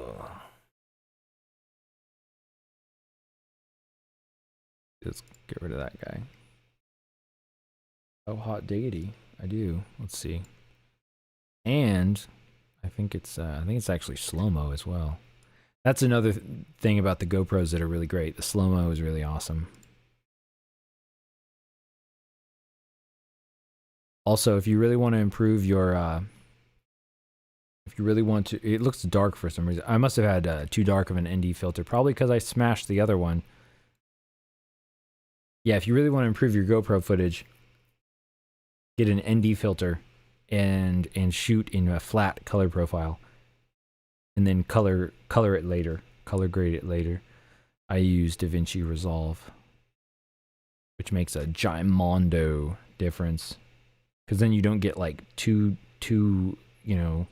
much of the darks or too much of the lights. It looks like trash before you color grade it, but it looks great once it's color graded. And okay, I'm getting back to the chat. So just in case anybody was like, what's going on? I'm like, hey, I'm right here. Oh, no. Okay.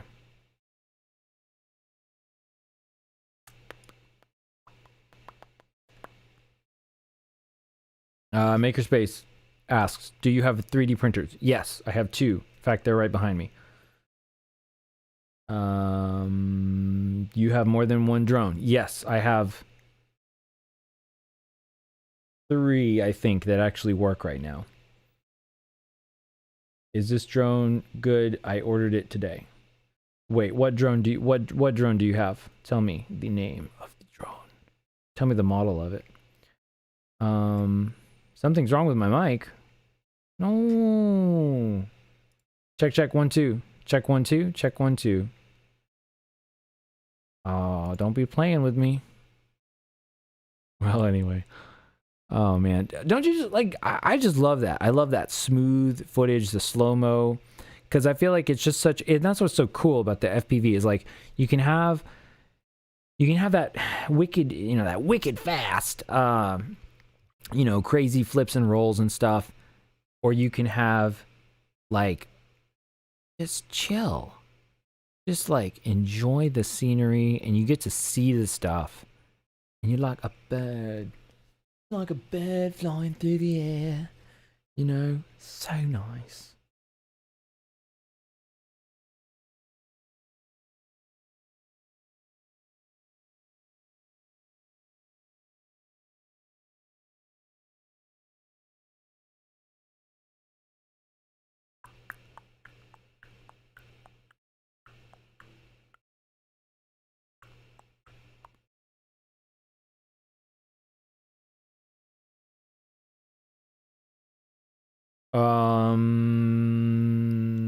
Makerspace.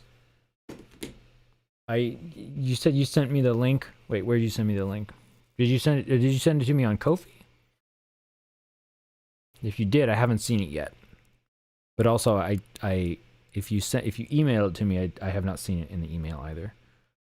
So that's something. Oh, also, you can't send links on the chat. So that's something. So you got the Emacs Tiny Hawk 2. Yes, that's a good one. Tiny Hawk 2 is good, as far as I know. Ah, Shazreen. Is that correct, Shazreen? Am I totally incorrect there? It sounds correct, I think. Is Eachine ROTG02 good? Nathan Hawk says there's a whoosh when you talk. I do have a whoosh about me, don't I? Is there still a whoosh? Maybe I was just talking too much into the microphone. I apologize. Now let's oh, whoops. Oh.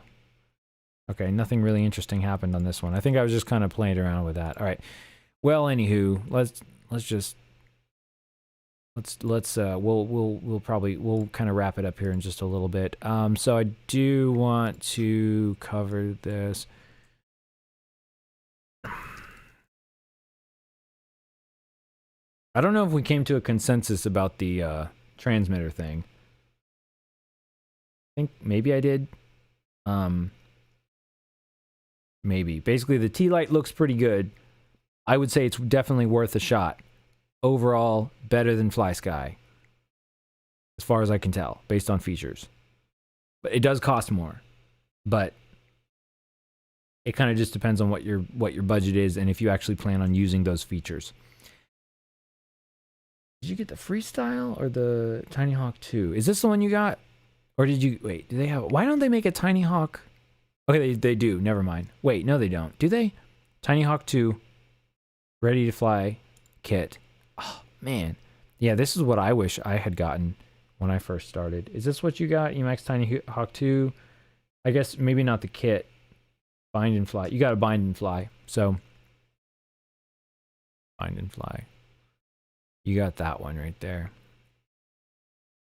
Yeah. I think that's what you got. So 110 with orange. Yeah. I think it's red. Looks red to me, but it does kind of look orangey red. Yeah, I think that's what you got. Do you have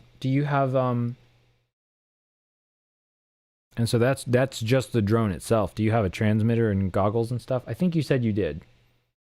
I think.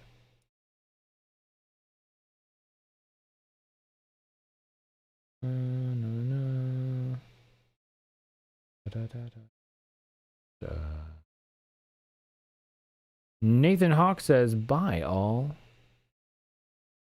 Bye. Thanks for hanging out. We'll do this again sometime.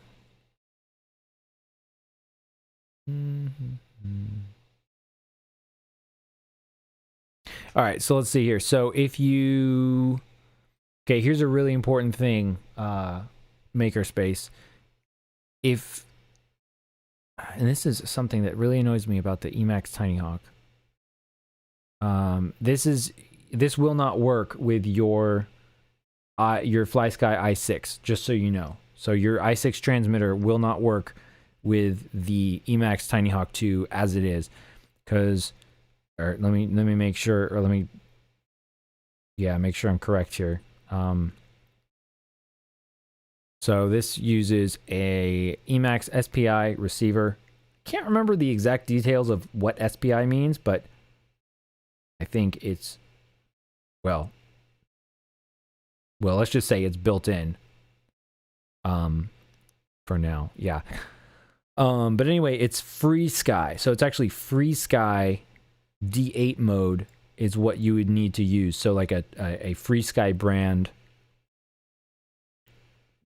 radio that can use D8 mode. I'm not super familiar with the FreeSky line of radios.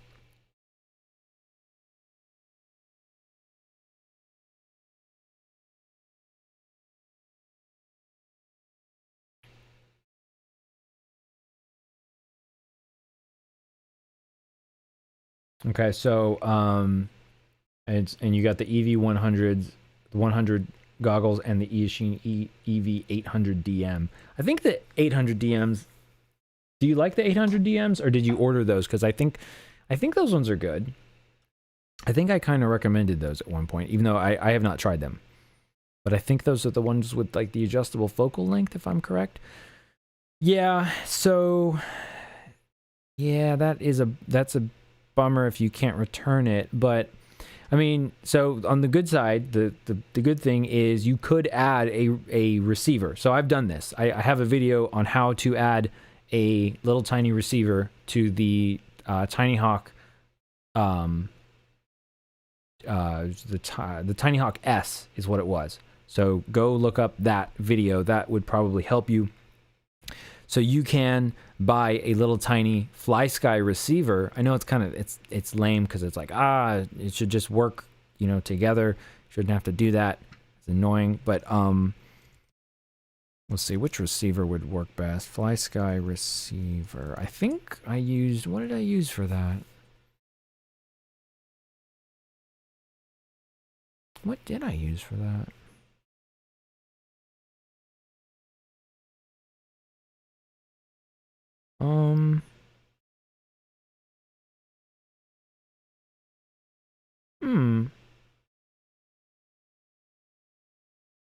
Well, it's in the video anyway, but I can't remember exactly what receiver I used for it. Here's one. Maybe that's what I used. No, not quite. But that, let's see here. FlySky PPM output. But I don't know if it's just PPM output. Is it just PPM? Yeah, it does say PPM output. PPM would work, maybe. I don't think you'd have telemetry. Oops, dang it. I should make that bigger. You can actually see it.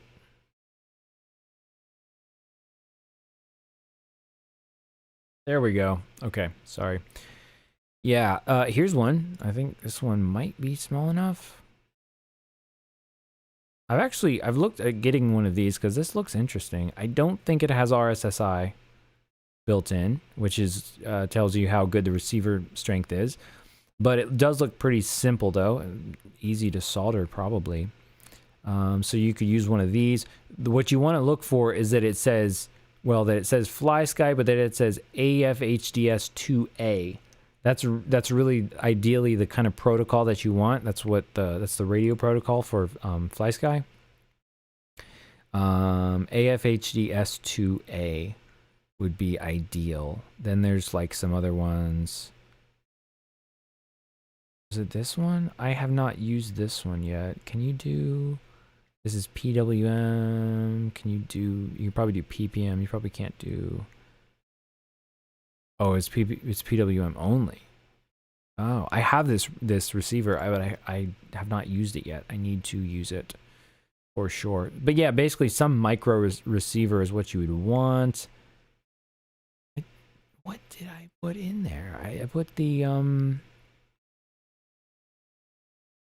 Okay, well, anyway, it's in the video. So go check out that, go check out that video that I have for installing that on the Tiny Hawk S, and you that should help you. I'm not sure if it's the same exact board, but that would definitely point you in the right direction.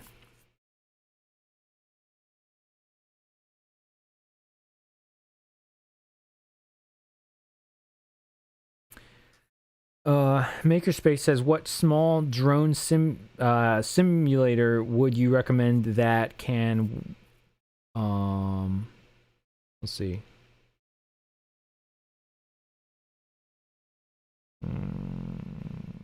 Kind of like that will work with the FlySky i6. So my go-to flight simulator is DRL Racing Simulator. Another really good one is Liftoff. Both of those are pretty heavy, like on graphics and stuff. So and the physics and everything. So you have to have a pretty good computer to run those. Definitely a super cheap, good option is FPV Freerider. I think you can even get that on your phone or something. But yeah, FPV Freerider. That would be a pretty good one. Not the most realistic physics and stuff, but pretty good. Excuse me. Oh, also, Orca FPV has a free flight simulator, and Tiny Whoop. The Tiny Whoop, go check out the Tiny Whoop stuff. I can't remember what it's called. Maybe it's just called the Tiny Whoop simulator or something. That one is supposed to be really good. It looks great, but I can't actually use it with my radios. I think you have to have a FreeSky radio. So I guess you wouldn't be able to use that. So never mind. Never mind about that. So yeah, FPV Freerider or the Orca FPV Flight Simulator thing or something like that.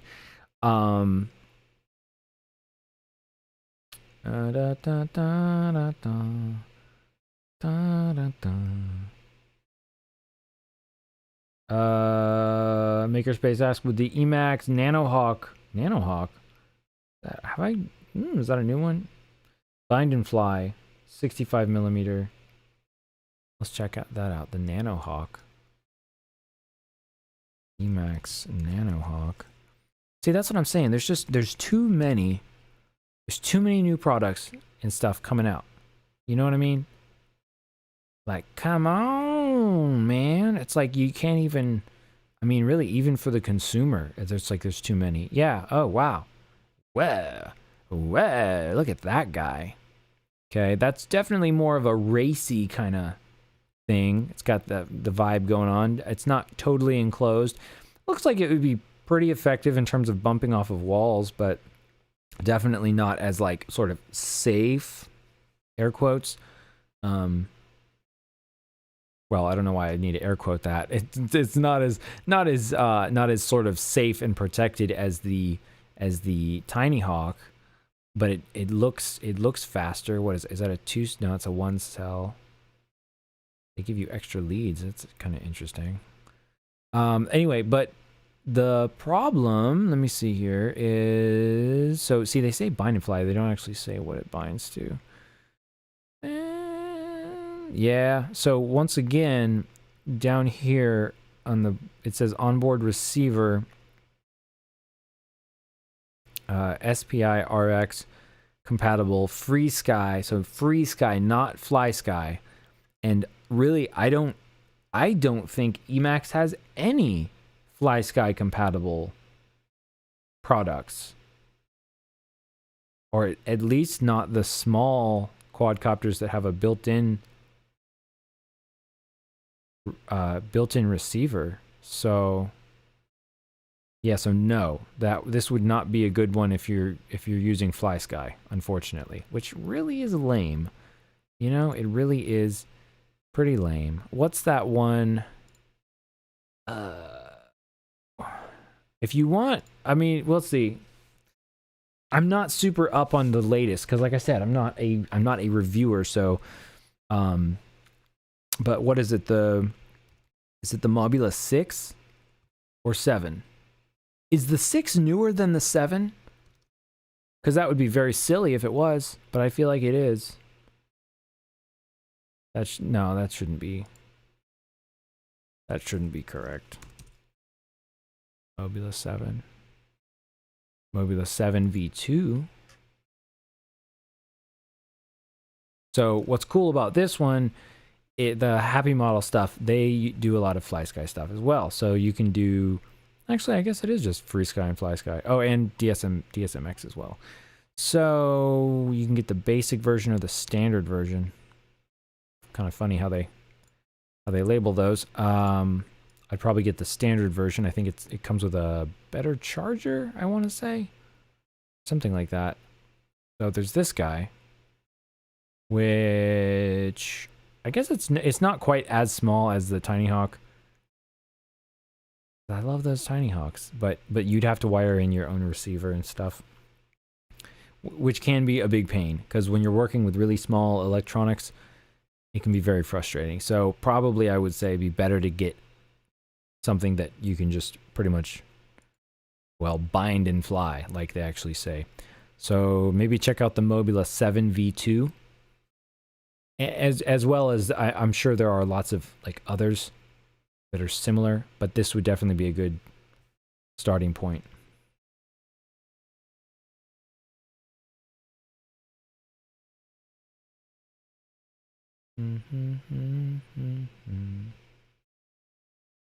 Oh, that's hilarious. I answered a question that you did not ask. You meant similar. Okay, similar. Okay, not simulator. So I misread that one.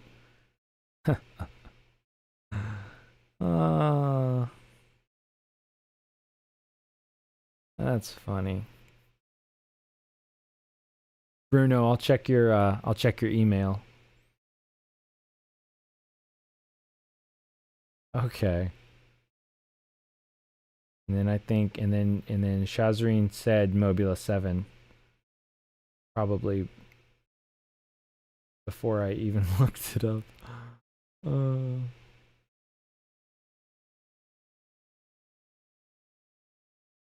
Yeah. So yeah, Makerspace, basically I would say the Mobula 7 is probably a great option if you want to just be able to use FlySky right out of the box. If you want to install your own receiver on one of them, definitely I think the Tiny Hawk 2 would be good. Really, all of those Emacs products do seem really good. I mean, like I had the Tiny Hawk S and I really enjoyed flying that one around.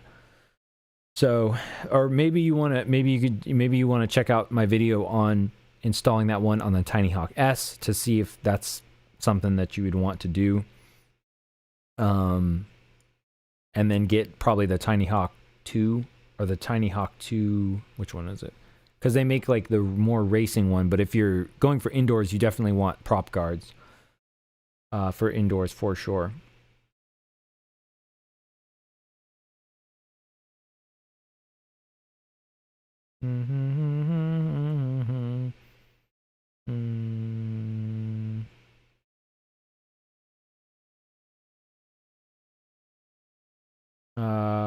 Makerspace says, could I use an AKK FX2R 5.8 gigahertz FPV VTX with my drone because I don't know how to set it up? Shazreen says, okay, then bye guys. Shazreen, I'm so sorry. I did not actually answer your question and I kept meaning to. Your question, I'm going to answer it now, whether you're here or not, is Eachine ROTG02 good? Let's look it up right now. Eachine ROTG02 or something like that. Yeah, I don't know. This is another one of those things that I was sort of like meaning to get to test out. I think it's decent. I think you do need to, so it's for Android, so you need to make sure that you have an Android. And I can't remember, there were some other specific things about it. So it's like, I don't think it's really, let me put it this way, it's definitely not ideal to fly from, but as like a backup, or if you're just getting started and you don't want to, put down a bunch of money for FPV goggles, this I think this would be good enough to get you a taste of FPV, and would probably be good for showing other people, and if you want to do like use it for DVR, like either connect a DVR recorder directly to it, or connect it, or do like screen recording on a phone. And you might be able to connect this to a computer, I'm not sure. And to be honest, I think these other videos would give you a better idea of whether it's good or not, because I don't have direct experience with this one. And also make sure that your phone is listed here as one of these that supports it. Yeah. So that's what I have to say about that. Sorry it took me so long.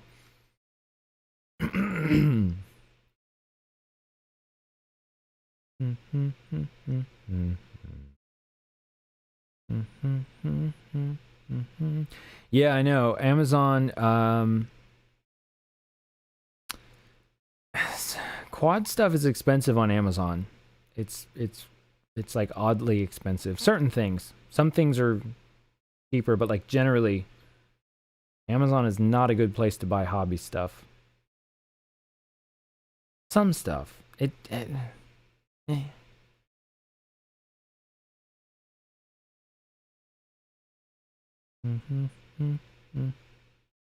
Makerspace says, can you tell me what to buy to solder in there so I could use it with my FlySky? Yeah, so like I was looking at the some of these different receivers here. which is what I'd suggest. I'm not sure exactly which receiver, but you want something that is very small. So let's see here. The FLI 14 Plus is actually pretty small. It's not super small. I use this one a lot. This is actually like my favorite receiver. If you can fit it on the quad, you'll have a really good receiver on there, and you'll have RSSI, which tells you how good your receiver signal strength is. So that's good. Or this one might work, actually. You can check out this one as well. And look, you can always look at the recording of this live stream, or the recording of it. And also check out my video on that. So I have a video about installing a new receiver into a FlySky receiver into the Tiny Hawk S. And I mentioned the receiver I use. I want to say it's like a RX2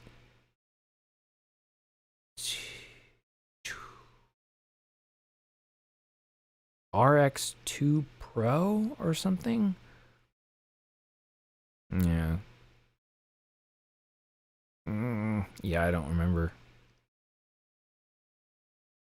2021 Chinese New Year mystery? Okay, well, anyway, yeah. Oh my gosh. Oh my gosh. All right.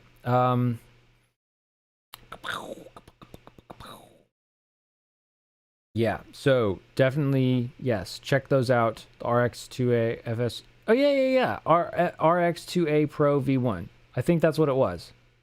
If that's the one that I mentioned on the video, RX2A Pro V1, I think that should work. That should definitely work, I think. Yeah, but that is going to do it, because oh my gosh, it's actually almost 11. I need to go to bed because I'm an old man. Not really, but compared to some people, it seems like I am. But I do actually have to go to bed. So anyway, thanks for joining me, everybody. I had a good time hanging out and streaming. Hopefully helped you guys with some of your questions.